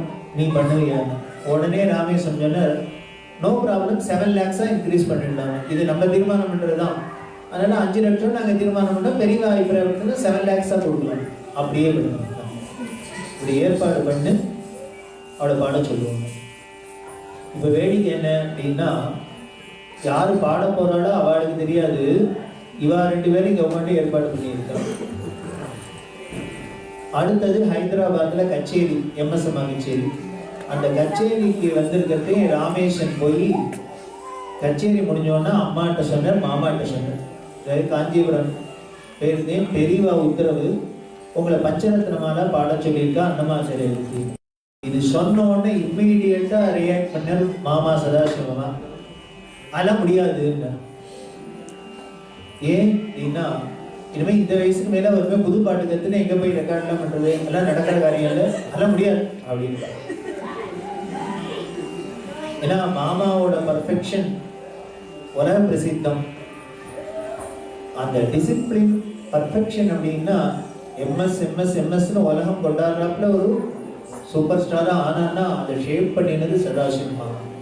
ஒவ்வொரு விஷயத்தையும் பார்ப்பான், ஒவ்வொரு விஷயத்தையும் பார்ப்பான். ஆயுசு முழுக்க கச்சேரி பண்ணியிருந்தா, ஆனா எந்த கச்சேரியா இருந்தாலும் ரிஹர்சல் உண்டு. அதுதான் வாழ்க்கை. நாமளா இருந்தா 2 மேடை ஏறினாலே ரிஹர்சல் வேணா அங்கே போய் அடிச்சு தள்ளிடலாம் அப்படின்னு போறோம். ஆனா அப்படி பண்ணினதே கிடையாது. ஏன் அப்படின்னா, பப்ளிக்ல போறதே மேடையில இருந்து ஆடியன்ஸ் மதிக்கணும். அவளை நம்ம அலட்சியமா எடுத்துன்னு விடக்கூடாது. அதனால எது பண்ணினாலும் அதுக்கு பக்காவா ப்ரிப்பேர்டா போகணும். அது வரும்னு தெரிஞ்சாதான் பண்ணுவாளே வழிய, வராத ரிஸ்க் எடுத்துன்னு நம்மளும் பண்ணி பார்க்கலாம், நம்மளும் அட்டம் பண்ணலான்னு பண்ணவே மாட்டேன். அது மாமா ரொம்ப குறிப்பா இருக்கும். நீங்க எடுத்து பார்த்தீங்கன்னா தெரியும். எல்லா ஸ்லோகத்தையும் சுப்பிரபாதமா இருக்கட்டும், இன்னும் பல ஸ்லோகங்களா இருக்கட்டும், எம்எஸ்மா தான் ரெக்கார்டு கொடுத்துருக்காங்க. அதாவது மியூசிஷியன்ஸ் எல்லாம் என்ன பண்ணுவா, இந்த ஸ்லோகம் ரெக்கார்ட் பண்றதுக்கெல்லாம் அவளுக்கு ஒரு கௌரவ குறைச்சலா இருக்கும். ஆனால் அவ்வளவு சூப்பர் ஸ்டாரா இருந்துட்டு இது மாதிரி ஸ்லோகங்கள்லாமும் அதுக்கு டியூன் பண்ணி அதை ரெக்கார்ட் கொடுத்தது எம்எஸ் அம்மா தான். அதுக்கப்புறம் இன்னைக்கு யாரு பண்ணினாலும் எம்எஸ் தான் அதுக்கு முன்னோடி. அதை பார்த்தேன்னா பர்ஃபெக்ஷன் தெரியும். சுப்பிரபாதம் அப்படின்னா அது சமஸ்கிருதம் அப்படியே 100% பர்ஃபெக்டா இருக்கும். ஒரு இடத்துல கூட ஒரு தப்பு கண்டுபிடிக்க முடியாது. எந்த ஒரு விஷயமா இருந்தாலும் சரி, அன்னமாச்சாரிய விதிக்கு இனிமேல் தெலுங்கு தெரிஞ்சவாட்ட அதை எப்படி ப்ரொனவுன்ஸ் பண்ணணும் அப்படின்னு பாட சொல்லி கேட்டுட்டு கத்துட்டு அதே ஆக்சென்ட்ல தான் பாடுவாங்க. பெங்காலியில பாடி இருக்கா, வங்காளத்தான் எப்படி பெங்காலி பேசணும் அப்படியே தான் இருக்கும். மராட்டியில பாடினா மராட்டிக்கார எப்படி மராட்டி சொன்னாலும் அப்படி இருக்கும். இப்படி அப்படி ஒரு பர்ஃபெக்ஷன் பார்க்குற மாமா. அதுக்காக ஈடு கொடுத்தோ எம்எஸ். அதாவது எம்எஸ்ன்னு நம்ம ஒரு பெரிய மியூசிஷியனாக தான் பார்த்துருக்கோம். அவளோட கூட பழகி அவள்கிட்ட இருந்து பார்த்துன்னு தான் தெரியும். பல விஷயங்கள் கற்றுக்கலாம். இப்படி பாட்டில் தானே இல்லை, எப்படி மேடையில் ஏறணும், எப்படி மேடையில் இறங்கணும், எப்படி புடவை வச்சுன்னு உட்காந்துக்கணும், எந்தெந்த கச்சேரிக்கு என்னென்ன கலர் ட்ரெஸ் போட்டுக்கணுங்கிறதுல முதற்கொண்டு கான்சென்ட்ரேட் பண்ணுவேன். ஏதோ கையில் வந்து வெண்ணம் போடணும்லாம் கிடையவே கிடையாது. அங்கே அப்படி ஒரு பர்ஃபெக்ஷன். அதனால தான் அவள் பேர் இருக்கு. அப்படி இருக்கான்னா அப்படி பார்க்குற ஒரு மாமா திடீர்னு இனிமேல் தெலுங்குல அன்னமாச்சாரிய, அதுவும் பல்ல உடைக்கிற தெலுங்கு அன்னமாச்சாரிய பற்றி அதெல்லாம் ஒண்ணு முடியாது அப்படின்னு இந்த வயசு மேலே வேணுமே புதுசாக பாடம் பண்ணி பாட்டெல்லாம் கற்றுன்னு பாட முடியாதுன்னு. அப்போ ஆத்மான்னு அவளை கூடவே இருந்தார். அவளுக்கு பிறக்காத குழந்தைய ஆத்மா பார்த்துருந்தார். அவர் சொன்ன பெரியவா சொல்லியிருக்கா, இது பெருமாள் காரியம், அதனால முடியும் முடியாதுங்கிறது இங்கே சாய்ஸ் கிடையாது. பெரியவா உத்தரவு பண்ண வேண்டியதுதான். சதாசிவமா எங்க பாம்பா பொட்டி பாம்பா அடங்குன்னு பெரியவாங்கிற ஒரு இடத்துல தான் அடங்கி வரும். பெரியவா சொல்லிட்டு அவ்வளவுதான். பெரியவா சொல்லியிருக்கா ஆசைப்படுறா அப்படின்னு வேற வழி இல்லை. ஒத்துண்டு தயார் பண்ணி எல்லாம் ஆயிடுது, ரெக்கார்டிங்கும் ஆயிடுது. அதை ரிலீஸ் பண்ண போறா ஹைதராபாத்ல. அப்ப ரிலீஸ் பண்றதுக்கு முன்னால ராமேஸ்வரன் வந்து பெரியவாள்கிட்ட வந்து என்ன ஒத்துக்கொண்டாட ரெக்கார்ட் ஆகலாம் ஆயிடுதா, ரிலீஸ் பண்ண போறேன். ஆமா சொல்லுங்க. அந்த ராயல்டி என்ன பண்ணுவேன், இல்ல ரிலீஸ் பண்றது செக்க அவள்கிட்ட கொடுப்போம் அப்படின்னு. அதுக்காக தான் கூப்பிட்டேன். இந்த ராயல்டி செக்க நீ ரிலீஸ் பண்றது மேடையில சதாசிவம் மேல எம்எஸ்கேல கொடுத்தாக்க அதையும் வேற எதுக்கான அங்கேயே உதவிட்டு கொடுத்துட்டு திருப்பி ஒண்ணும் இல்லாத நிற்பா. அதனால செக்க அந்த ஃபங்க்ஷன்ல கையில கொடுக்கப்படாதுன்னா ராமேஸ்வரன் பயந்து போயிட்டு ஒருத்தர் பாடினத்துக்கு அவள்கிட்ட சம்பாங்க, அவள்கிட்ட கொடுக்காத என்ன பண்றது. உடனே பெரியவா சொல்றா, நீ அதை என்ன பண்ணணும், அவ 2 பேர்லையும் பேங்க்ல டெபாசிட் பண்ணி மாசம் அவளுக்கு இன்ட்ரெஸ்ட் மட்டும் போறாப்புல பண்ணணும். அப்படி டெபாசிட் பண்ணி அந்த ரிசிப்டை கொடுத்துரு, செக்கா கொடுக்காது. ராமேஸ்வரன் பயந்தே விட்டார். இது என்ன, ஒருத்தர் கொடுக்க வேண்டிய பணத்தை எப்படி கொடுக்கணும் நாமளா தீர்மானம் பண்றது. எனக்கு சேலரி எப்படி கொடுக்கணும் எங்க கம்பெனியா சொல்லும். மரியாதையே பேங்க்ல கிரெடிட் ஆகலைன்னா கேஸ் போட்டுருவோம். அவருக்கு ரொம்ப டைலமாக போயிடுத்து. இது என்னடா அது தர்மசங்கரத்துல மாட்டிட்டு விட்டோம், இதுக்கு அவா ஒத்துக்கணுமே. சதாசிவத்துக்கு போய் சொல்லுவோம். உடனே திருப்பி வந்தா இந்த மாதிரி ஃபங்க்ஷனுக்கு எல்லாம் ரெடி பண்ணியிருக்கு, நீங்க வரணும் எல்லாம் சொல்லிட்டு பெரியவா இது மாதிரி அபிப்பிராயப்படுறா. பேங்க்ல டெபாசிட் பண்ணி மாசம் உங்களுக்கு இன்ட்ரெஸ்ட் மட்டும் வராப்புல உங்கள்கிட்ட கொடுக்க சொல்றா. நீங்க அதுக்கு ஒத்துக்கிறீங்களான்னு. உடனே மாமா சொன்னார், ஒத்துக்கலையான்னு இல்லை, பெரியவா என்ன சொல்றாளோ அதுதான் கேட்கு. அவ என்ன சொல்றாளோ அதை பண்ண வேண்டியது, அவ்வளவுதான். சிம்பிளா முடிச்சுட்டு அப்புறம் பெரியவா சொல்லிட்டா, அவ ஆயுசு உள்ள வரைக்கும் மாசம் இன்ட்ரெஸ்ட் போகணும். அதுக்கு மேல அந்த கேபிட்டலை அவ காலத்துக்கு அப்புறம் அவ எப்படி டிஸ்பர்ஸ் பண்ணிக்கிறாளோ பண்ணிக்கலாம், அது மட்டும் அவ சாய்ஸ். இதை ராமேஸ்வரன் சொல்ல, இது உங்களுக்கு அப்புறம் இந்த கேபிட்டலை என்ன பண்றதுன்னு அதை உங்களே டிசைட் பண்ண சொன்னாங்க. அதுக்கு மாமா சொன்னார், அதையும் நாங்களே டிசைட் பண்ணுவானே, அதுல ஒன்றும் ஸ்பெஷலா கிடையாது. பெரியவா ஆசைப்பட்டு நாங்க இருக்கிற வரைக்கும் மாசம் இன்ட்ரெஸ்ட் வரட்டும், நாங்க 2 பேரும் போயிட்டா அந்த டெபாசிட் திருப்பி டிடிடி தேவஸ்தானத்துக்கு பெருமாளுக்கே போகட்டும். பெருமாள் கெட்டிக்காரெல்லாம் 7 lakhs 7 lakhs கொடுக்குறாப்புல கொடுத்து பாட்டெல்லாம் பிரபலப்படுத்திட்டு திருப்பியும் வாங்கிடுது. கெட்டிக்கார் பெரியாள் அச்சவர். இப்படி பெரியவா ஏற்பாடு பண்ணி அந்த பஞ்சரத்ன மாலை அப்படின்னு அன்னமாச்சாரிய கிருதிகள்னாலதான் கடைசி வரைக்கும் எம்எஸ் அம்மாவும் சதாசிவத்தோட ஜீவனம் நடந்தது. இதை வீடியோவில் எம்எஸ் அம்மாவே சொல்லியிருக்கா, கேட்டேன்னா தெரியும். அப்படியே கதறுவா, அழுவோம். நாங்கள் சாப்பிட்றோம்னா பெரியவாளும் பெருமாளும் போட்ட பிக்சர். பெரியவாளுக்கு என்ன கவலை?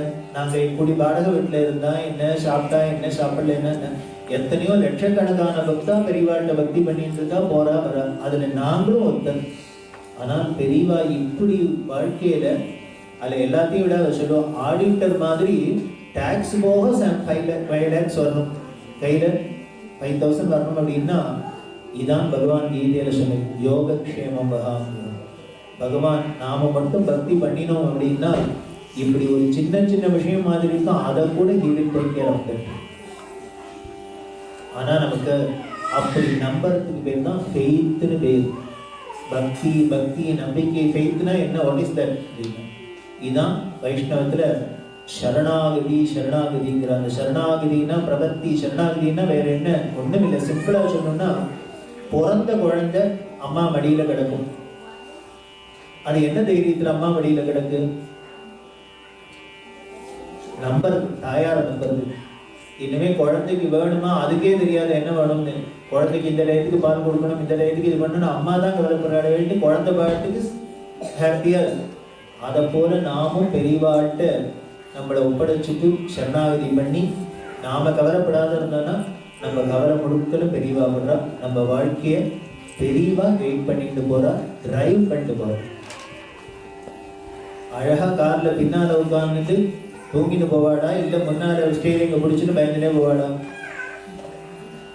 கெட்டிக்காரனா இருந்தா பின் சீட்ல உட்காருவேன், ரிஸ்க் கம்மி, போற இடத்துக்கு போயிடலாம். அதை போலதான் தெளிவாங்கிற அந்த சரணத்துல நாம பக்தி பண்ணினோம் அப்படின்னா நம்மளோட வாழ்க்கையை இங்க வேணுங்கிறதையும் பார்த்துக்கிறா, எங்க வேணுங்கிறதையும் பார்த்துக்கிறா. சரி, இது எம்எஸ்எம்மாவுக்கு தான் பண்ணுவாங்க இல்லை, எல்லாருக்கும் பண்ணுவாங்க. அப்ப யாருன்னா பண்ணணும் அப்படின்னா எம்எஸ்எம்மா மாதிரி நாமளும் பக்தி பண்ணினோம்னா பண்ணுவான். அவளை மாதிரி நாமளும் தர்மம் பண்ணினோம்னா நமக்கு பண்ணுவான். அதுதான் அங்க முக்கியம். அப்படி இருக்கிற பெரியவா இருக்கிறது வேற என்ன குறை? அதுதான் சொல்ற, அந்த அம்மா சொல்லியிருக்கா, கடைசி வரைக்கும் எங்க ஜீவனம் ஓடிட்டு இருக்குன்னா குறையில்லாத இருக்கும்னா அதுக்கு காரணம் பெரியவாளும் பெருமாளும். அப்படி இருக்கிற அந்த பெரியவாளையும் பெருமாளையும் எம்எஸ்எம்மா பாடினாலே நாமளும் தான் குறையொன்றுமில்லை குறையொன்றுமில்லைன்னு சொல்லிட்டே இருப்பேன். குறையெல்லாம் இருந்த குறையும் ஓடி போயிடும், அதுக்கப்புறம் குறையே வராது, நிறைஞ்சு இருக்குன்னு சொல்லி அந்த குறையொன்றுமில்லை அப்படிங்கிறது இப்போ சஹானா பாட நாம் கேட்போம்.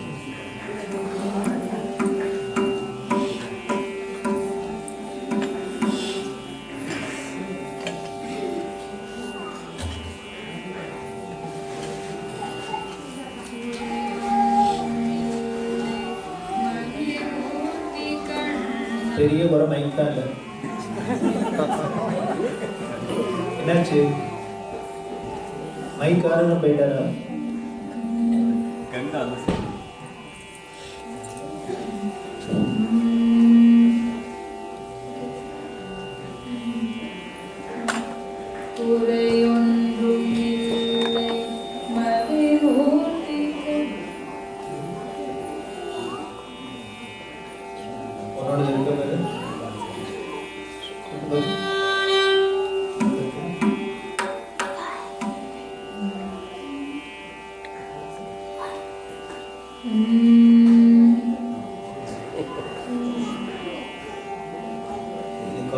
நினைக்கிறேன். அதனாலதான் ஏதோ இங்க கேட்கறது இப்போ ஓகே. இங்க ஃபீட்பேக்கே இல்லையே.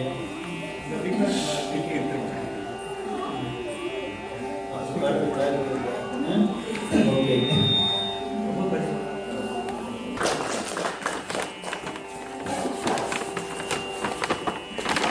தன்னோட பக்தர்களுக்கு என்ன வேணுமோ அதுக்கு இவ்வளவு சிரமப்பட்டு பண்றாரு. அப்படி இருக்கிற பெரியவா தனக்கு ஏதாவது ஒண்ணுன்னா என்ன பண்ணினார்? எப்படி இருந்தது? நாதன் கே விஸ்வநாதன் அப்படின்னு ஒரு பக்தர் இருந்தார். அவரோட ரிலேஷன் ஒருத்தர் அமெரிக்காவில் இருந்தார். அவர் பெரியவா ரொம்ப பக்தர். அவர் ஒரு தடவை இந்தியாவுக்கு போயிருக்கிட்டு விஸ்வநாதன் சொன்னார், எனக்கு மடத்துக்கு ஏதானும் செய்யணும்னு ஆசையா இருக்கு அப்படின்னா அந்த காலத்துல $30,000 செக் எடுத்துன்னு போனார். மடத்துல பெரியவாளுக்கு கொடுக்கணும் அப்படின்னு. விஸ்வநாதன் என்ன 2 பேரும் போலாம் அப்படின்னு கார்ல போறார். மடத்துல போய் பெரியவாள்கிட்ட கொடுத்தா பெரியவா பார்த்தா, இவர் சொன்ன என்னோட ரிலேஷன் இவர் அமெரிக்காவில் இருக்கார், பெரியவா மடத்துக்கு செய்யணும்னு ஆசைப்பட்டு கொண்டு வந்திருக்க, பெரியவா ஏற்றுக்கணும் அப்படின்னா பெரியவா சொன்னா அவருக்கும் நல்ல காரியம் பண்ணணும்னு ஆசையா இருக்கு, அதை மடத்துல கொடுத்து பண்ணுவானே அவரே பண்ணாமலையோ அப்படின்னு. அதனால அந்த பணத்தை வச்சுக்க சொல்லும், தர்மத்துக்குன்னு வச்சுன பணத்தை வச்சுக்க சொல்லும், அவருக்கே என்ன தோன்றதோ என்ன நல்ல காரியமோ அவர் கையால பண்ண சொல்லும். அதேமே நான் வாங்கி நான் பண்ண வேண்டாம், ஆன் பிஹாஃப் ஆஃப் நான் பண்ணுங்கிறது இல்லை, அவரே டைரக்டா பண்ணலாம். இது ஏன்னா சாஸ்திரம் சொல்லுது, எதை எது யாராரு கையால பண்ணணும் பண்ணிக்கணும்னு ஒரு லிஸ்ட் தர்மசாஸ்திரத்துல. அதுல முதல்ல எடுக்கிறதே நம்ம மாத்ருஹஸ்தேன போஜனம், சாப்பாடு யாரு கையால சாப்பிடலான்னு, அம்மா கையால தான் சாப்பிடணும். ஏன் அப்படின்னா அம்மா ஊத்தி தான் நம்ம எத்தனை போட்டு சாப்பிட்டாலும் கண்ண வைக்க மாட்டான். 15 இட்லி போட்டாலும் அம்மா தான் இன்னும் 2 போட்டுக்கோ பாவம் அட்டா வாங்க என்ன சொல்லுவாடா, மாமா பாக்குறதுக்கு தான் அப்படி இருக்காரு, நல்லா இருக்காரு. அதனால சாஸ்திரம் என்ன பண்ணிட்டு அடுத்தவா போடுவா போட மாட்டான்னு சொல்ல, இருந்தாலும் மனசுல பாவம் எப்படி இருக்கும்னு தெரியாது. ஆனா தாயார் தான் குழந்தைகள் எத்தனை சாப்பிட்டாலும் திருப்திப்படாத ஒரே ஆளு அம்மா தான். எத்தனை சாப்பிட்டாலும் 40 இட்லி சாப்பிட்டா கூட அன்னைக்கு போயிடும், வர வர வயசாயிடுது, குறைஞ்சு போயிடுது. முன்னெல்லாம் 60-70 போகும் அப்படின்னு. எவ்வளவு சாப்பிட்டாலும் குழந்தைகள் எத்தனை வயசுக்கு எவ்வளவு சாப்பிட்டாலும் நம்ம குழந்தை நிறைய தின்னுடுத்துன்னு தோணாத ஒரே ஜீவன் தாயார் மட்டும்தான். அதனால சாஸ்திரம் சொல்லிட்டு அம்மா கையால சாப்பிடுப்பா அப்படிங்க. சரி சார், எத்தனை நாளைக்கு தான் அம்மா இருந்து சாப்பிடுவோம், அம்மா போயிட்டா என்ன பண்றதுன்னு அடுத்த சாய்ஸ் கொடுக்குது, அம்மா மாதிரி ஒரு ஒய்ஃப் கையால சாப்பிடு. இவன் 2 பேரும் தவிர வேற ஒருத்தர் கையாலே சாப்பிடாதுன்னு கொடுத்தோம். சாப்பிட்டீங்கன்னா உனக்கு ஏதோ டேஞ்சர் தான். ஆனா எங்களை மாதிரி மனுஷாளுக்கெல்லாம் எந்த ஊருக்கு போனாலும் அம்மா தான். கிருபானந்த வாரியர் சொல்லுவார், பிரம்மாவுக்கு அவாவா தலையில ஒன்னொன்னு எழுதி வச்சிருக்காரு அப்படின்னு சொல்லிட்டு வந்து அதை மீறவே ஒருத்தராலே முடியாது. அது என்ன அப்படின்னா ஒவ்வொருத்தருக்கும் ஒண்ணு தலையில எழுதியிருக்க. எங்க தலையில எல்லாம் என்னென்ன வீட்டுல சோறு இல்லைன்னு எழுதியிருக்க, எப்ப பாரு வெளியூர்ல தான் சாப்பாடு, அதோட இல்ல எப்ப பாரு வடபாயசத்தோடய சாப்பாடு அப்படின்னு. நானும் April 8 வந்து இறங்கினேன் அமெரிக்கால. அன்னில இருந்து இன்னி வரைக்கும் டெய்லி வடை பாயசம். இன்னும் மீதி 20 நாள் இருக்கு பாக்கி. ஏன்னா ஒவ்வொரு நாளைக்கு ஒவ்வொரு வீட்டுக்கு போனா அவார்டு அன்னைக்கு தான் புதுசா இருக்கு, எனக்கு வேணா பழசா இருக்கு. வாரியார் சொன்னாப்புல என்ன பண்ணுங்க, உங்க தலையில அப்படிதான் எழுதியிருக்கு, நீ டெய்லி வடை பாயசத்தோட தான் சாப்பிடும். ஒருத்தருக்கு சாப்பாடே கிடைக்காதே எழுதியிருக்க. எங்க மாதிரி இருக்கிறவளுக்கு தினம் வடை பாயசத்தோடே தின்னு, சுகர் ஏறினாலும் பரவாயில்ல, அதுக்கு மருந்து போட்டு போடும். இப்படி மாத்ருஹஸ்தேன போஜனம் அப்படின்னு சொல்லுவோம்.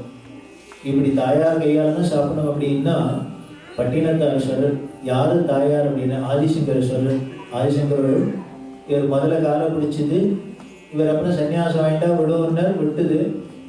ஏறி கரையேறி வந்தோடனே ஆரியம் பசங்க வீட்டுக்கு போகலாமான்னா, வீட்டுக்கு போகலாமா, சன்னியாசம் வாங்கிக்கிறேன்னு சொன்னா மந்திரத்தை சொல்லிட்டேன், எப்படி வீட்டுக்கு போகுது? அப்ப ஆரியாம்பா கேட்கிறா, இவர் விட்டுட்டு போயிட்டீங்கன்னா உனக்கு யாருப்பா சாதம் போடுவா அப்படின்னு. அதுதான் தாயார் வளர்க்கணும். குழந்தைய அமெரிக்காவுக்கு படிக்க வந்தாலும் என்ன பண்றா, மீன பார்க்குறேன், அம்மா பருப்பு பொடியும் ஊறுகாயும் பேக் பண்ணி கொடுக்குறா குயின்ஸ்ல போய். அவர் வந்து இங்க சாப்பிட போறாரா இல்லையா தெரியல, இல்ல அது ஏர்போர்ட்லயே விழ போறதா தெரியாது. இருந்தாலும் இதெல்லாம் தான் தாயார் வளர்க்கணும். அப்படி அப்போ ஆதிசங்கர் சொல்ற, ஆத்துல இருந்தா நீ ஒரு அம்மா தான் சாப்பிட போற, இன்னமே நான் போற இடத்துல எனக்கு யாரெல்லாம் சாதம் போறாலும் அவள்லாம் தாயார் தான். ஆதிசங்கரேஸ்வரர் பட்டினத்தார். அப்படி மாத்ருஹஸ்தேன போஜனம். அதே மாதிரி தானம் பண்றதே என்ன, ஸ்வஹஸ்தேன அப்படின்னு தானம் பண்றத நம்ம கையால பண்ணணும். அதேமே யாரும் ஆன் பிஹாஃப் ஆஃப் மீ யாராலும் பண்ணுங்க அப்படின்னு தர்மம் பண்ணக்கூடாது. தர்மம் பண்றதே என்ன பண்ணணும், நாம பண்ணணும். நம்ம கையால பண்ணினா தர்மம். தன் கையால தர்மம் பண்ணணும், தாயார் கையால சாப்பிடணும் அப்படின்னு. என்ன விப்ரஹஸ்தேன அக்ஷதான்னு, அக்ஷத ஆசீர்வாதம் யாரு பண்ணலாம்னு, வேதம் படிச்சவன் கையால தான் அக்ஷத ஆசீர்வாதம் பண்ணிக்கலாம். வேற யார் வேணாலும் கையிலேருந்து தூக்கி அக்ஷதையை போட முடியாது. விப்ரஹஸ்தேன அக்ஷதம் அப்படின்னா நமக்கு தர்மசாஸ்திரம் சொல்லுது. இந்த சாஸ்திர விதியை ஒட்டி தான் பெரியவா அவர்கிட்ட சொல்றா, உனக்கு நல்லது பண்ணோம்னு ஆசையா இருக்கு, அதுக்கு உண்டான வசதி இருக்கு, அதை நீனே பண்ணு, அதை இங்க கொடுத்து நான் பண்ணுவேனே, நீனே பண்ணு அப்படின்னா அந்த $30,000 திருப்பி அனுப்பிச்சுட்டா அவர்கிட்ட. அவர் மெட்ராஸ் வரதே ஆச்சரியப்பட்டார். எல்லா சுவாமிகளும் இன்னும் எத்தனை கொண்டு வருவான்னு பாக்குறா. எல்லா ஆசிரமத்திலையும் இவர் என்னடான்னா கொண்டு வந்து வலியை கொடுக்குற பணத்தை வேண்டாம்னு சொல்றாரு. இப்படி ஒரு ஞானி இருக்கிறா. எனக்கு ரொம்ப அப்செட் ஆயிடுச்சு. நான் பெரியவா ஏத்துப்பான்னு நினைச்சுனே ஏத்துக்கல அப்படின்னு அவர் வருத்தப்பட்டு வந்து உடனே அந்த விஸ்வநாதன் சொன்ன, கவலைப்படாத, பெரியவாளோட தம்பி சிவன் சார்னு இருக்க, இங்க டி நகர்ல இருக்க, அவரும் பெரிய ஞானி தான். அதனால பெரியவா கையில கொடுத்து வாங்கிக்கலன்னா அவர் கையால உனக்கு என்ன ஏதோ ஒரு ஞானிகிட்ட கொடுக்கணும், அவ்வளவுதான், சார்கிட்ட கொண்டு கொடுக்கலாம் அப்படின்னு சார் இருக்கிற இடத்துக்கு அழிச்சுட்டு வந்தார். இதே மாதிரி சொன்னேன், என்னோட உறவுகாரர் அமெரிக்காவில் இருக்க கொண்டு வந்திருக்க, இதை வாங்கிக்கணும், ஏற்றுக்கணும் முடியும். அந்த செக்கை பார்த்துட்டு சார் சொன்ன வார்த்தை, தான் கட்டின்னு இருக்கிற என்ன ஒரு நபரும் 4 முழம் வேஷ்டி தான் கட்டின்னு பேர் காவி, அதை காமிச்சு அவருக்கு சொல்ற, அப்பா எனக்கு இதுவே பாரமா இருக்குப்பா, இந்த கட்டின்னு இருக்கிற துணியே எனக்கு பாரமா இருக்கு, அப்படி இருக்குது, இங்க $30,000 வச்சு நான் என்ன பண்ண போறேன், டாலரை வச்சுட்டு நீனே உன் கையால் பண்ணி. அவர் ஆச்சரியப்பட்டார் அந்த பக்தர். என்ன இந்த காலத்துல 20th செஞ்சுட்டு இப்படி ஒரு அண்ணா, இப்படி ஒரு தம்பியா, அவ என்ன எவ்வளவு வரும், என்ன எவ்வளவு வரும்னா கொடுக்க கொடுக்க கேட்டுட்டே இருக்கா. ஆனா 2 பேரும் வரியை கொடுத்தா கூட வாங்கிக்க மாட்டேங்கிறா. அதை பாரமா நினைக்கிறேன்னா ஞானியோட லட்சணம். நமக்கு இல்லையேன்னா, ஒரு எம்எஸ்க்கு இல்லையே, ஒருத்தருக்கு இல்லையேன்னா இவ புறப்பட்டாடே வெளிய அவளுக்கு என்ன பண்ணலாம், எப்படி கொடுக்கலாம் தான் அவ யோசனை பண்ணாடே வெளியே, தனக்கு என்ன வேணும், தான் என்ன பண்ணிக்கலாம்னு அவ நினைச்சதே கிடையாது. அதுதான் ஞானியோட லட்சணம். அப்படி இருக்கிற அந்த பெரியவாளும் சாரும் சங்கீதத்துல ரொம்ப அசாத்திய ஞானம் அப்படின்னு சொன்ன காரணம், பெரியவாளோட அப்பா சுப்பிரமணிய சாஸ்திரிகள் ரொம்ப சங்கீத ரசிகர். அந்த காலத்துல மகாவைத்தியநாத சிவன் அப்படின்னு பெரிய வித்வான் இருந்தார். பெரியவா சொல்ல, அப்பாவுக்கு மியூசிக்ல ரொம்ப இன்ட்ரெஸ்ட் இருந்ததுனால அந்த காலத்து வித்வான்கள்லாம் அடிக்கடி வீட்டுக்கு வருவா. அந்த பக்கத்துல கச்சேரி இருந்ததுன்னா வீட்டுக்கு வருது, வந்தாக்க மியூசிக்கை பத்திலாம் பேசுறதெல்லாம் கேட்டு கேட்டு கேட்டு சாருக்கும் பெரியவாளுக்கும் அந்த மியூசிக்ல தானே இன்ட்ரெஸ்ட் வந்துருக்கு. அது ரத்தத்திலே ஊறி இருந்தது. அது எந்த அளவுக்கு ஊறி இருந்ததுன்னு கஞ்சதராயதாட்சியில ஒரு வார்த்தையை எடுத்துட்டு எப்படி அர்த்தம் சொன்னான்னு பார்த்தோம். ஆனால் ஒரு சாகித்யம் முழுக்கலும் அர்த்தம் சொல்லி பெரியவா பண்ணினது ஸ்ரீ சுப்பிரமணியாய நமஸ்தேங்கிற சாகித்யம். காரக்குடிங்கிற இடத்துல பெரியவா இருக்கா. காஷ்ட மௌனம், காஷ்ட மௌனம்னா ஜாடையில கூட ஒன்றும் கன்வே பண்ண மாட்டான், அப்படி மௌனமா இருக்கா. மௌனமா இருக்கிறதே அதில் வந்தவா யாரோ சொன்னா, அந்த ஊர்ல ஒரு கல்யாண கச்சேரிக்கு அரியக்குடி ராமானுஜயங்க பெரிய மியூசிஷியன் அவர் வந்திருக்கார் அப்படின்னு. அரியக்குடி எங்க ஊருக்கு வந்திருக்காருன்னா அரியக்குடி பேரை கேட்டோன்னா பெரியவா, அப்படியா ஊருக்கு வந்திருக்காரா, அவரை வந்து என்னை பார்க்க சொல்லுவோம்னா இதை போய் சொன்னா அரியக்குடி டென்ஷன் ஆகிட்டார். திடீர்னு பெரியவா எதுக்கு நம்மளை வந்து பார்க்க சொல்றாங்க. பெரியவா சொன்னா ஏதோ உத்தரவு இருக்குன்னு வேகமா வந்தா பெரியவா ஒரு வீட்டோட பின்பக்கத்துல மாட்டு கொட்டாயில கவுஷியத்துல பெரியவா உட்கார்ந்துட்டு இருக்கா. இவர் போனா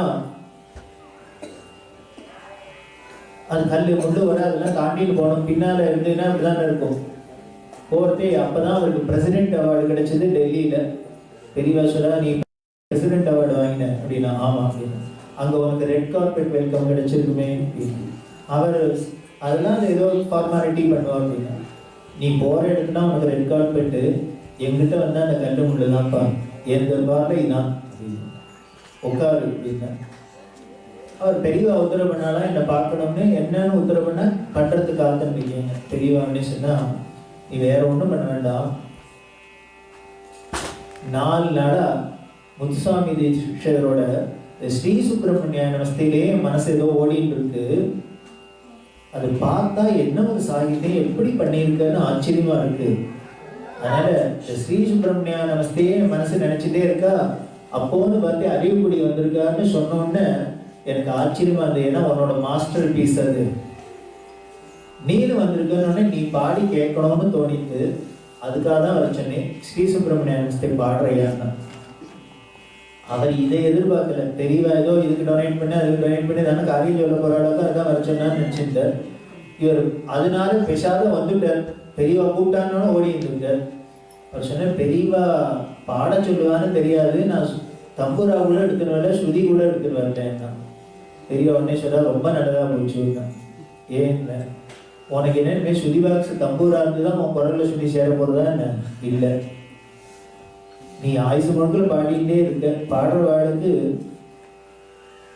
ஸ்ருதி, அந்த ஸ்ருதி பாக்ஸ் இல்லாதனாலே நீ பாடுறது நன்னா வேற காதில் வரும்.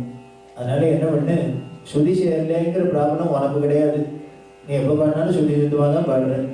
அதனால பாடு தெரியும். உட்காந்து பாடின எப்படி இருக்குன்னு கொஞ்சம் இமேஜின் பண்ணி பார்த்துக்கோ. எய்தாப்புல அப்படியே நாதஸ்வரூபமா தெரியவா உட்கார்ந்துட்டு இருக்கா. மாட்டு கொட்டாய் கௌஷெட்டு பவித்திரமான இடம். அறியக்கூடிய உட்கார்ந்துட்டு பாடுற ஸ்ரீ சுப்பிரமணிய நமஸ்தே. அப்படியே கண்ணை மூடி மெய் மறந்து பெரியவா ரசிச்சா. அது முடிஞ்சோன்னு பாட்டு முடிஞ்சா பெரியவா கிட்ட உன் கச்சேரியில நன்னா இருந்ததுன்னா ஒன்ஸ் மோர் கேட்பாடு இல்லையோ. அவர் உடனே பக்கமா இருக்கவருக்கு அது ஏதோ லௌகிகம் அதெல்லாம் அப்படின்னு. இப்ப நான் கேட்கிறேன் ஒன்ஸ் மோர், திருப்பி பாடு. இது மாதிரிலாம் நம்மள யாராலும் அப்படி பண்ணியிருந்தா, பெரியவா கூப்பிட்டு பண்ணியிருந்தான்னு வச்சுக்கோ, அப்பவே ஹார்ட் அட்டாக் வந்து போயிருப்போம். பெரியவா கூப்பிட்டு ஒரு தடவை கண்ணால பார்த்தாலே நமக்கு ஆயுசு முழுக்கல மறக்கல. ஒரு வாரத்தை பேசிட்டாலே ஆயுசு முழுக்கல மறக்கலைன்னா இப்படி நம்மள 1 to 1 உட்காந்து வச்சுட்டு பாடுன்னு சொல்லி திருப்பி ஒன்ஸ் மோர் கேட்டு பாடுன்னா எப்பேற்பட்ட ஒரு ரெகக்னேஷன். அவர் திருப்பி பாடுறதே பெரியவா சொன்னா, இப்ப வார்த்தையா பாடு, அந்த அர்த்தம் சாகித்ய அழகு எப்படி இருக்குன்னு ரசிக்கணும் போல ஆசையா இருக்கு. இந்த சாக்குல மற்றவாளுக்கும் புரியட்டுமே, மகான்களோட சாகித்யத்துல எவ்வளவு உயர்வு இருக்கு, எவ்வளவு பெரிய விஷயம்னு தெரிஞ்சுக்கணும். அதனால அதுலேயும் அதான் பெரியவாங்கிறது. உடனே சொல்றா, நான் அர்த்தம் சொல்றேன் நீ பாடுன்னு சொல்றேன், உனக்கு தெரிஞ்சிருக்கோம், இருந்தாலும் இந்த சாக்குல நான் கொஞ்சம் எனக்கு தெரிஞ்சதை சொல்றேன். அதுதான் இந்த பெரியவாள் ஸ்பெஷாலிட்டி. அப்படி அறியக்கூடிய ஸ்ரீ சுப்பிரமணிய நமஸ்தே பாட, அதுக்கப்புறம் வார்த்தையா பாட பெரியவா அர்த்தம் சொன்னான். தெய்வத்தின் குரல் 7th வால்யூமில் படிச்சு பார்ப்போம். ஸ்ரீ சுப்பிரமணிய நமஸ்தேன்னு ஒரு தனி சாப்டர் அவசியம் படிக்க வேண்டியது. மியூசிக் தெரிஞ்சவா அத்தனை பேரும் மியூசிக்கில் இன்ட்ரெஸ்டட்வா படிச்சு பார்த்துக்க வேண்டியது. அதை அப்படியே நான் சொல்லணும்னா ஸ்ரீ சுப்பிரமணிய நமஸ்தையே ஒரு நாள் ப்ரோக்ராமா பண்ணணும். அவ்வளவு எலாபரேட்டா இருக்கும். இருந்தாலும் அந்த சாகித்யத்தை கேட்டாலே தெரியும். அதை சொல்ல ராகம் என்ன அப்படின்னு அவர் ஆரம்பிச்சார். ராகம் என்ன அப்படின்னு காம்போதி அப்படின்னு உடனே புஸ்தகத்துல அப்படியே எழுதியிருக்குன்னா, புஸ்தகத்துல காம்போஜின்னு எழுதியிருக்கும். காம்போஜின்னு எழுதிட்டு ஏன் தீன்னு சொல்றேன்னா அவருக்கு புரியல. ஏதோ எழுதுறோம் சொல்றதே சொல்றோம். இந்த மியூசிக்ல சில இதெல்லாம் அந்தந்த தேசத்து பேர்லயே இருக்கும். அதாவது எந்தெந்த பிரதேசத்திலேருந்து வந்தாலோ வித்வான்கள் அவ கொண்டு வந்து அதை பிரபலப்படுத்தினதுனால அந்த தேசத்து பேர்லயே அந்த ஏரியா பேர்லயே ராகம் இருக்கும். இப்ப கேதாரம் அப்படின்னா ஹிமாலயாஸ்ல கேதாரம்னு ஒரு ஊர் கேதாரம்னு இருக்கு. கவுடம் அப்படின்னா கவுட தேசம்னு பெக்காருக்கு பேர் கவுடன்னு பேரு, அதுவேதான் கவுடன்னு இருக்கு. அதே மாதிரி பிரதேசத்து பேர்லயே இருக்கும். இது சங்கீதத்துல ரொம்ப ஊர் பேர்ல ராகம் இருக்கிறது சகஜம். இன்னும் ஊர் பேர்ல ராகம் மட்டும் இல்லை, மியூசிஷியனுக்கே ஊர் பேர் தானே இருக்கு. நான் உடனே அறியக்குடின்னு தானே சொல்றாங்க. யாராவது ராமானுஜம் எங்கன்னா சொல்றா செம்மங்குடி அறியக்குடி, இப்படியே அவ ஊர் பேர்லயே பிரபலமாகிறது. வேடிக்கை என்னன்னா இந்த மியூசிக்னால ஊர் அவ்வளவு பிரபலமாகிறது. லால்குடி ஜெயராமன்னா யாரும் சொல்ல மாட்டார். லால்குடி சார் வாசிச்சார், உமையானபுரம் வாசிச்சார், அரியக்குடி பாடினார், செம்மங்குடி பாடினார். வெறும் ஊர் பேரை சொன்னாலே வரும், அது யாருன்னு புரிஞ்சிருது. அது மாதிரி இந்த காம்போஜம்ங்கிற தேசத்திலேருந்து வந்து பிரபலப்படுத்தின ராகம் தான் காம்போஜி. அந்த காம்போஜ தேசம் எங்க இருக்குன்னு கேட்டான். இவர் பார்த்து என்னையா பாடுன்னு சொல்லிட்டு இப்படிலாம் டெஸ்ட் வச்சா நாம கம்போடியாங்கிறோம். அதுக்கு பேர் தான் ஹிஸ்டாரிக்கல் நேம் காம்போஜம் அப்படின்னு இப்ப சொல்லிட்டு இருக்கோம். அந்த கம்போடியாலேருந்து வந்திருக்கலாம். ஏன்னா மியூசிக்ல எல்லா இடத்துலேருந்தும் கொடுக்கல் வாங்கல் இருக்கும். அதனால கம்போடியாலேருந்து வந்திருக்கும் அப்படின்னா நானும் அப்படிதான் நினைச்சேன். கம்போடியாலேருந்து அந்த காம்போஜத்திலேருந்து வந்த ராகமா இருக்கலாம், அதனால அந்த பேர்லயே காம்போஜின்னு இருக்கும்னு நினைச்சேன். ஆனா அப்படிலாம் இல்லைன்னு சாம்பமூர்த்தி எல்லாம் சொல்றாங்க, பெரிய மியூசிக்காலஜிஸ்ட் சாம்பமூர்த்தி.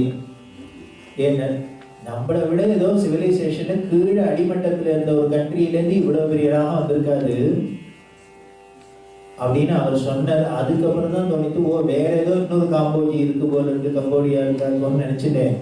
அப்புறம் தான் காளிதாசனோட மேக சந்தேஷம் அப்படிங்கிற காவியத்தை எடுத்து பார்த்தா, இந்த ரகுங்கிற ராஜா அந்த மேகத்தை தூது விடுறதே எந்த வழியால போகணும்னு ரூட் சொல்ற பெரியவா சொல்ற. இந்த காளிதாசனோட அந்த மேக சந்தேஷத்தை வச்சுட்டு வேர்ல்டு மேப் வர சொல்லலாம். அவ்வளவு டீடைல்டா இருக்கு. அதுல ஹிமாலயாஸ்க்கு பக்கத்துல காம்போஜம்னு வருது. வா, அப்புறம் தான் தெரிஞ்சது சாம்பமூர்த்தி சொல்றது கரெக்ட். இந்த காம்போஜிங்கிறது கம்போடியா காம்போஜி இல்லை, நம்ம காஷ்மீர்லயே பிரதேசத்துல இருந்த ஒரு பிரதேசத்துக்கு பேர் காம்போஜம்னு. அதுக்கப்புறம் இப்ப அது மாறி போயிருக்கு. ஸோ அதனால அந்த காஷ்மீரத்திலேருந்து வந்த காம்போஜம் தான் இதுன்னு தெரிஞ்சுது அப்படின்னா இது அறியக்கூடிய இன்ஃபர்மேஷன். இப்போ காம்போஜம்னாலே எல்லாருக்கும் ஹிஸ்டாரியன்ஸ்க்கு கம்போடியா ஒன்று தான் தெரியும். ஆனால் இந்தியாவிலேயே நார்த் வெஸ்ட் ஃப்ரான்டியர்ல ஒரு காம்போஜ தேசம் இருந்திருக்குன்னு காளிதாசனை வச்சு தெரியறதுன்னு கண்டுபிடிச்சது பெரியவா. இந்த காம்போஜிங்கிற ராகத்துக்கு பெயர். இப்படி ராகத்துக்கே இந்த நேரம் அர்த்தம் சொல்லியிருக்காருன்னா அதுக்கப்புறம் பாட்டு நோக்கில் எப்படி அர்த்தம் சொல்லியிருக்காருன்னு தெரிஞ்சுக்கலாம். அதுல சொல்ற காயத்ரி மந்திரத்தை அப்படியே எசன்ஸா பண்ணி இதுல வச்சிருக்காரு. இந்த பாட்டை பாடினாலே காயத்ரி மந்திரத்தை சொன்னாமல இருக்கு, அப்படி ஒரு அர்த்த புஷ்டியோடு பண்ணியிருக்காரு அப்படின்னு சொல்லி அதுல சொல்ற ஸ்ரீ சுப்பிரமணியாய நமஸ்தே நமஸ்தே அப்படின்னு ஏன் 2 தரம் சொன்னாங்க? நமஸ்தேன்னா உனக்கு நமஸ்காரமும் ஒரு தரம் சொன்னா போறாதோ, ஏன் 2 தரம் சொல்லியிருக்காங்க? தாளத்துக்காக மட்டும் சொல்லலையாம். இந்த முருகன் மேல அவ்வளவு பக்தி முத்துசுவாமி தீட்சிதர் இருக்கு. ஏன்னா முருகனோட அருள்னால பிறந்ததுனால தானே அந்த முருகனுக்கு இவருக்கு திருப்பி திருப்பி நமஸ்காரம் பண்ணிட்டே இருக்கணும்னு ஆசையா இருக்கான். அதனால என்ன பண்ணாங்க? நமஸ்தே நமஸ்தே. அப்ப நமஸ்தே நமஸ்தேன்னா 2 தரம் தானே பண்ணினார் அப்படின்னு. கிராமர்ல ஒரு விஷயத்தை டூப்ளிகேட் பண்ணிட்டா அது 2 தரம்னு வச்சுக்கலாம், n நம்பர் ஆஃப் டைம்ஸ்னு வச்சுக்கலாம். இது கிராமர் விதி. வாங்கோ வாங்கோ, இல்ல இல்ல அப்படின்னாக்க 2 தரம் இல்ல, இல்லவே இல்லைன்னு அர்த்தம். சொல்றது என்னவோ 2 தரமா இருக்கலாம், அது n நம்பர் ஆஃப் டைம்ஸ். அதை போல இவர் ஸ்ரீ சுப்பிரமணியாய் ஏ முருகா சுப்பிரமணியா உனக்கு நமஸ்காரம் நமஸ்காரம் அப்படின்னா நமஸ்காரம் பண்ணிட்டே இருக்காருன்னு அர்த்தம். அப்படி ஆரம்பிக்கிறது. அப்படி இருக்கிறதுல எல்லா சாகித்யத்திலையும் என்ன பண்ண அப்படின்னு அந்த மத்தியம காலம் அப்படிங்கிறத அனுபல்லவி சரணத்துல தான் வச்சிருப்பார். ஆனா இந்த ஸ்ரீ சுப்பிரமணியா நமஸ்தே மட்டும் பல்லவியிலேயே மத்தியம காலம். ஸ்ரீ சுப்பிரமணியா நமஸ்தே நமஸ்தே மனசிஜ கோடி கோடி லாவண்யாய தீன சரண்யாய. இது எதுக்கு ஸ்பெஷலா இதுல மட்டும் மத்தியம காலத்தை பல்லவியிலேயே வச்சாங்க? முருகன்னாலே அவர் என்ன யங்கு தானே, குமரன் அப்படின்னு தானே, குமரன்னாலே யூத்துல தானே அர்த்தம். அதனால எப்பொழுதுமே சின்ன பசங்களா இருந்தா வரத்தையே குதிச்சுன்னு தான் வரும். அதை போல இந்த முருகனோட சாகித்யத்துல எடுத்தோடனே புதிநடையோட வராப்புல மத்தியம காலத்தையும் வச்சிருக்காரு. அப்படின்னு மனசிஜ கோடி கோடி லாவண்யாய. மனசிஜன்னா மன்மதனுக்கு பேர், மனசிஜன்னு பேர். விஷ்ணுவோட மனசுலேருந்து பிறந்ததுனால காமங்கிறது எங்க நம்ம மனசுல தானே இருக்கு. அந்த விஷ்ணுவோட மனசுலேருந்து பிறந்தவன் மனசிஜன்னு மன்மதன். அந்த அழகுனாலே மன்மதன் சொல்றோம். ஆனா இந்த முருகனோட அழகு எப்படி இருக்குன்னு மனசிஜ கோடி கோடி லாவண்யாய. மன்மதன் போல ஒரு மன்மதனோட அழகு இல்லையா, கோடி மன்மதன் அது கூட போறோம் இல்லையா. கோடி இன்டு கோடி கம்ப்யூட்டர்ல போட்டு பார்த்து போயிருக்கிறாங்க. 1 crore into 1 crore. அத்தனை மன்மதனோட அழகுக்கு அப்போட அந்த அழகு உன்னோட அழகுக்கு ஈடாகல. முருகன்னாலே அழகுன்னு தானே சொல்லும். மனசிஜ கோடி கோடி லாவண்யாய. அடுத்த வார்த்தை போட்ட தீன சரண்யாய. தீனர்கள்னா ரொம்ப டவுன்ட்ராடன் அப்படிங்கிறவே அவளை சொல்லுது. அவளுக்கும் நீ தெய்வமா இருக்க, அவளும் உன்னை வணங்குறாப்புல, அவளுக்கும் அருள் செய்யறாப்புல இருக்க. அதே போல அழகா இருந்தா மட்டும் போறாது, அன்பாவும் இருக்கணும். அடுத்த வாழ்க்கை நம்ம இறக்கப்படுவோம்னா எப்போ இருக்கு? நம்ம மனசுல அன்பு இருந்தா தானே அடுத்த வாழ்க்கை இறக்கப்படுவோம். அதனால இந்த முருகன் அழகா மட்டும் இல்லை, அன்பே வடிவாகவும் இருக்கான் அப்படின்னு சொல்லி இந்த சாகித்யத்துல சொல்ற. இதை போல நான் முதல்ல சரணத்துக்கெல்லாம் பொழிஞ்சிருக்கா. அது எப்போ நமக்கு சான்ஸ் கிடைக்கிறதோ ஸ்பெஷல் ப்ரோக்ராமாவே ஸ்ரீ சுப்பிரமணிய நமஸ்தே வச்சுக்கோம். அப்படி அறியப்படி பாடி அனுபவிச்ச, அதை தெளிவாக அனுபவிச்ச அந்த ஸ்ரீ சுப்பிரமணிய நமஸ்தே எப்படி இருக்கும்னு இப்போ ஸ்வேதா வயலின்ல வாசிக்க நாமளும் கேட்கணும்.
அரைக்குடி பாடினர். ஃபுல்லாக 3 மணி நேரம் பெரியவாளுக்கு அர்த்தம் சொல்லி என்ஜாய் பண்ணா. கேட்ட அத்தனை பேருக்கும் ஆச்சரியமா இருந்தது. அப்புறம் அவர்கிட்ட கடன்பட்டு சொன்னா, நீ எத்தனை வருஷமா கச்சேரி பண்ணிட்டு இருக்க அப்படின்னா, அவர் ஏதோ 40-50 வருஷமா பண்ணிட்டு இருக்கார். பெரிய சொன்ன, இத்தனை வருஷம் நீ பண்ண கச்சேரியில ஒரே ஒரு ஆடியன்ஸ் உட்காந்து கேட்ச ஒரே கச்சேரி தானே அப்படின்னா. ஏன்னா பெரியா மட்டும் உட்காந்து கேட்கிறாராம். அரியக்குடி கச்சேரின்னா ஹால் முழுக்க ரொம்ப வெளியாது. ஆனா இங்க என்ன அப்படின்னு, நீ பண்ண கச்சேரியில ஒரே ஒரு ஆடியன்ஸ் உட்காந்து கேட்ட கச்சேரி தானே அப்படின்னா. இவர் இப்படி பெரியவா பேசினா அரியக்குடி சும்மா விட்டுருவா. அவர் உடனே என்ன பண்ண பதில் சொன்னார், அடியேன் பண்ண ஜென்மாந்திர பாக்கி இப்படி ஏகாந்த சேவை கிடைச்சது. வைஷ்ணவாளுக்கு சொல்றது கேட்பாங்க பேசுறது. ஜென்மாந்திர சுகிருதம் இப்படி ஏகாந்த சேவை கிடைச்சது. எந்த சபால எங்க வேணாம் ஆயிரக்கணக்கான பேருக்கு முன்னால பாடலாம் கேட்கலாம். ஆனா அந்த நாதமே சொரூபமான அந்த பெரியவா முன்னால தனியா உட்கார்ந்துன்னு நாம பாடி அவர் கேட்கணும்னா இது எந்த ஜென்மால கிடைக்கும்? அது அரியக்குடி கிடைச்சது. அப்போ அரியக்குடி கண்ணால தண்ணி விட்டு சொல்ற, நானும் ஒரு மியூசிஷியனா பாட்டு கத்துட்டு அந்த சங்கீதத்தை உபாசிச்சது இதோட பூர்த்தியாச்சு. இன்னைக்கு பலம் கிடைச்சி. எந்த அந்த சுவாமிநாதனும் எந்த அந்த சுப்பிரமணியனும் அவனே எதாவில் உட்கார்ந்துட்டு ஒன்ஸ் மோர் சொல்லி பாடி அதை கேட்கிறார் அப்படின்னா இதை விட ஒரு பாடகருக்கு என்ன அவார்டு கிடைக்க முடியும்? என்ன பெருமை இருக்க முடியும்? இப்படி ஒவ்வொரு வித்வான்களும் இந்த பெரியவாளுக்கு முன்னால பாடுறது, சாருக்கு முன்னால பாடுறது. எம்எஸ் அம்மா சார்கிட்ட முன்னாள் நின்றுட்டு எம்எஸ் அம்மா பாட மாட்டாளான்னு உலகம் அவளுக்கு முன்னால் போய் நின்றுது. அப்பேற்பட்ட எம்எஸ் அம்மா சார்கிட்ட சார் நான் ஒரு பாட்டு பாட்டுவேன், என்னவோ போனா போறதுங்கிற பாடு. இதுதான் பாக்கியம்.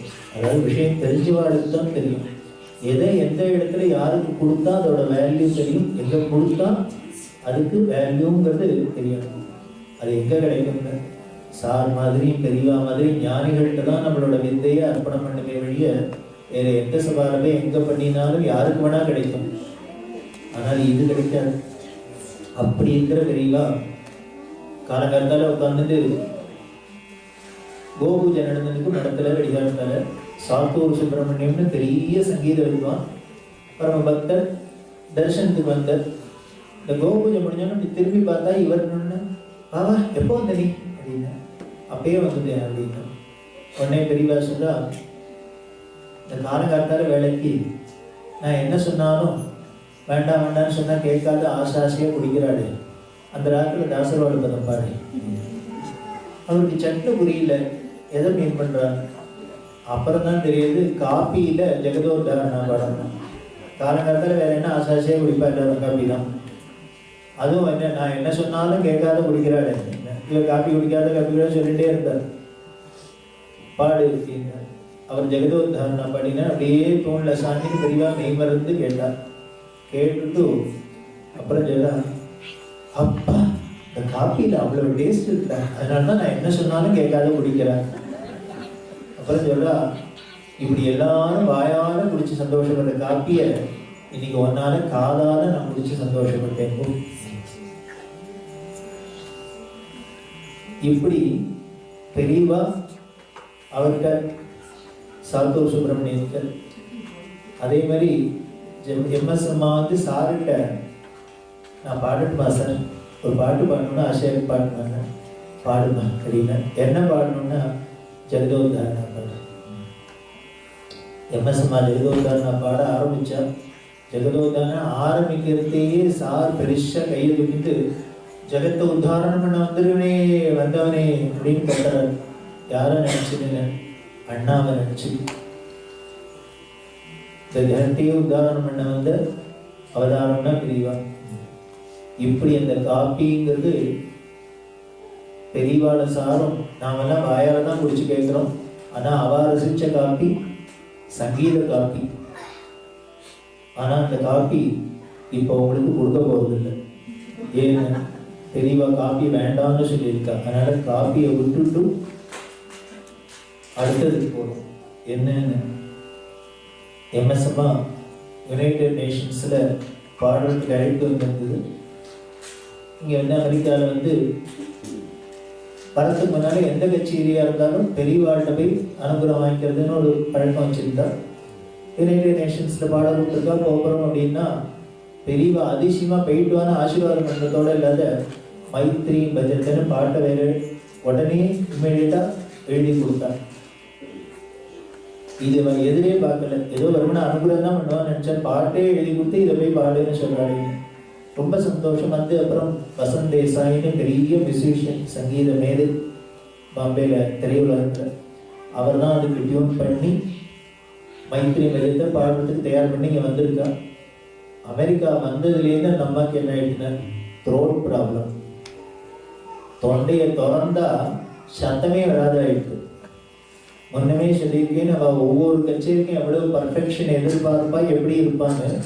அப்படி இருக்கிறவா இருக்கிறதுலே யுனைடெட் நேஷன்ஸ்ல நம்ம கர்நாடக சிங் பெரியவா சொன்னா, இது உனக்கு கிடைச்ச கௌரவம் மட்டும் இல்லை, நம்மளோட தேசத்தோட பாரத தேசத்தோட கர்நாடக சங்கீதத்துக்கு கிடைச்ச பெருமை. ஒரு யுனைடெட் நேஷன்ஸ்ல உலகம் முழுக்கல எத்தனையோ சங்கீதம் இருக்கு, அதை விட்டுட்டு நம்மளோட கர்நாடக சங்கீதத்தை பாடுறதுக்கு கூப்பிடுறாங்கன்னா அதுக்கு பெரிய ரெகக்னேஷன். அந்த பெருமை தேசத்தோட பெருமை, நம்ம சங்கீதத்தோட பெருமை ஒவ்வொருமா உலகத்துக்கு தெரியறதுக்கு பாக்கியம் உனக்கு கிடைச்சிருக்குன்னு சொல்லி அனுப்பிச்சா. அப்படி இருக்கிறதே இந்த முக்கியமான கட்சியில தொண்டை மக்கள் இங்க வந்து உட்கார்ந்து இருக்கா, என்ன பண்ணினாலும் தொண்டை சரிபட்டு வரல. அவ்வளவு கேர்ஃபுல்லா இருக்கிறவர்களுக்கும் எப்பொழுதுமே இந்த சோதனை வந்து சாதிச்சாதான் நல்லா இருக்கும். எடுத்தோடனே கேட்பாக்க எல்லாம் என்ன போர் அடிச்சிடும். எல்லாத்துக்கும் ஒரு ஃபைட் இருக்கணும், அப்பதான் நல்லா இருக்கும்.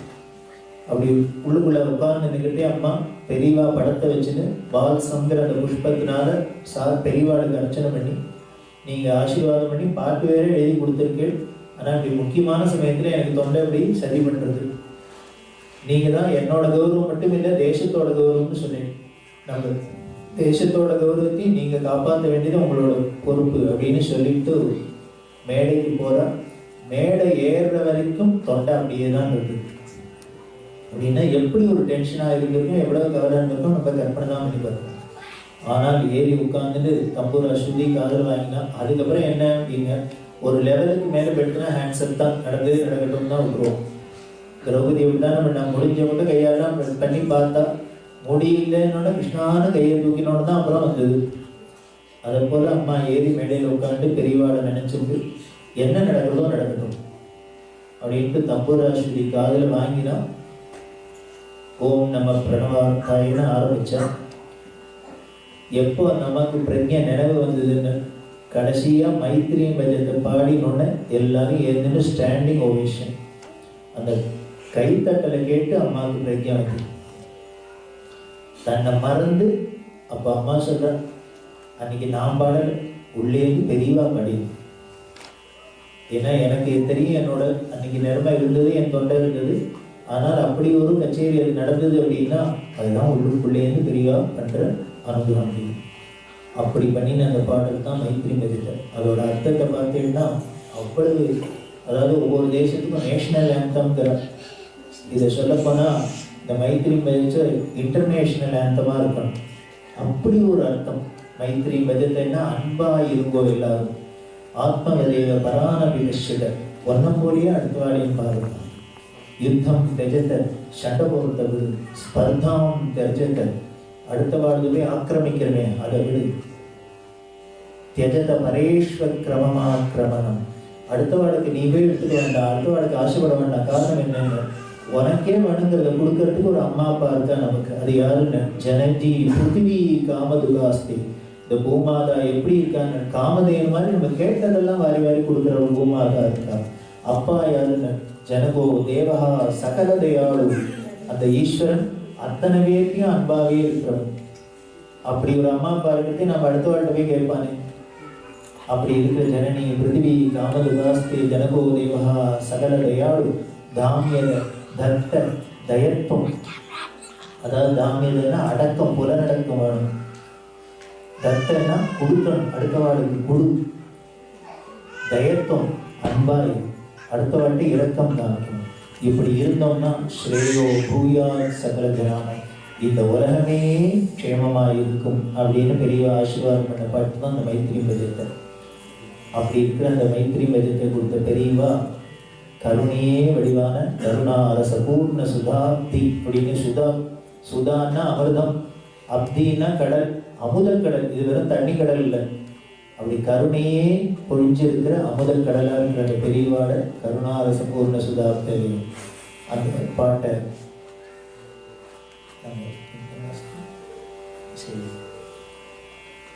ஸ்வேதா வயலினில் வாசிக்க, அடுத்தது மைத்திரி பஜத்தை நம்ம சஹானா பாட இந்த நிகழ்ச்சி நிறைவடைகிறது. கருணாரசு எல்லாரும் தெரிஞ்சுனா கூட பாடலாம்.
संग्रहण्येष्ट्यायतते इमां जनतां संगृह्णानेति द्वादशारत्नेरशना भवति द्वादशमासाः संवत्सरः संवत्सरमेवावरुन्धे मौन्ध्ये भवति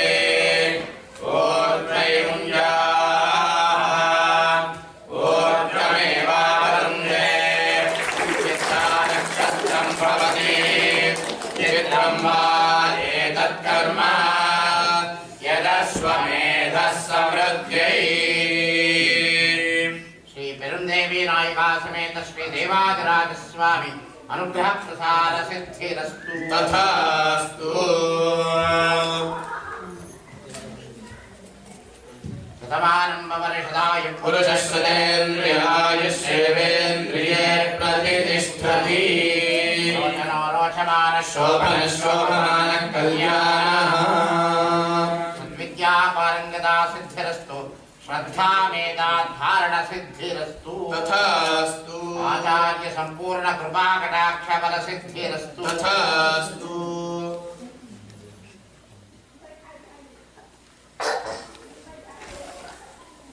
रोचनो Rochamana श्लोकन शोभमान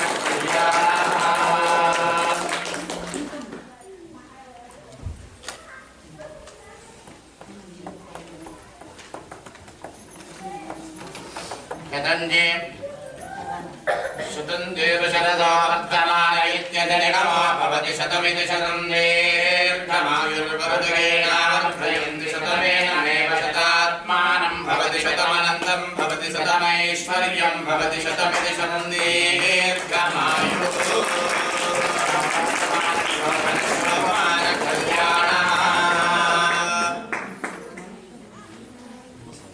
very happy to see second generation playing on the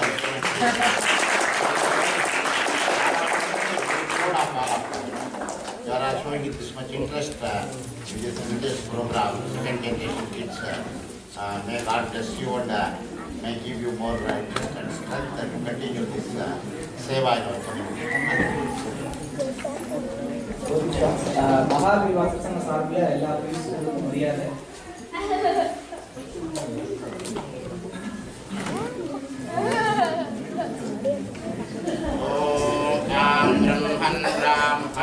ब्रह्मवर्चसे जायत अस्मिन् राष्ट्रे राजन्य इषव्यक्षूरो महारथो जायतान्दोक्त्रि तेन र्वोटाशङ्कानाशः सप्तिः पुरन्दिद्योषादिष्णो ततेष्टास्ति यजमानस्य वीरो जायतान्निकामे निकामेन वर्षतु परिण्यो न रोचदयः पच्चन्द्रायोगः क्षेमो नः कल्परा सन्त्वा सञ्ज्ञामैषा प्रजामायुर्धनं च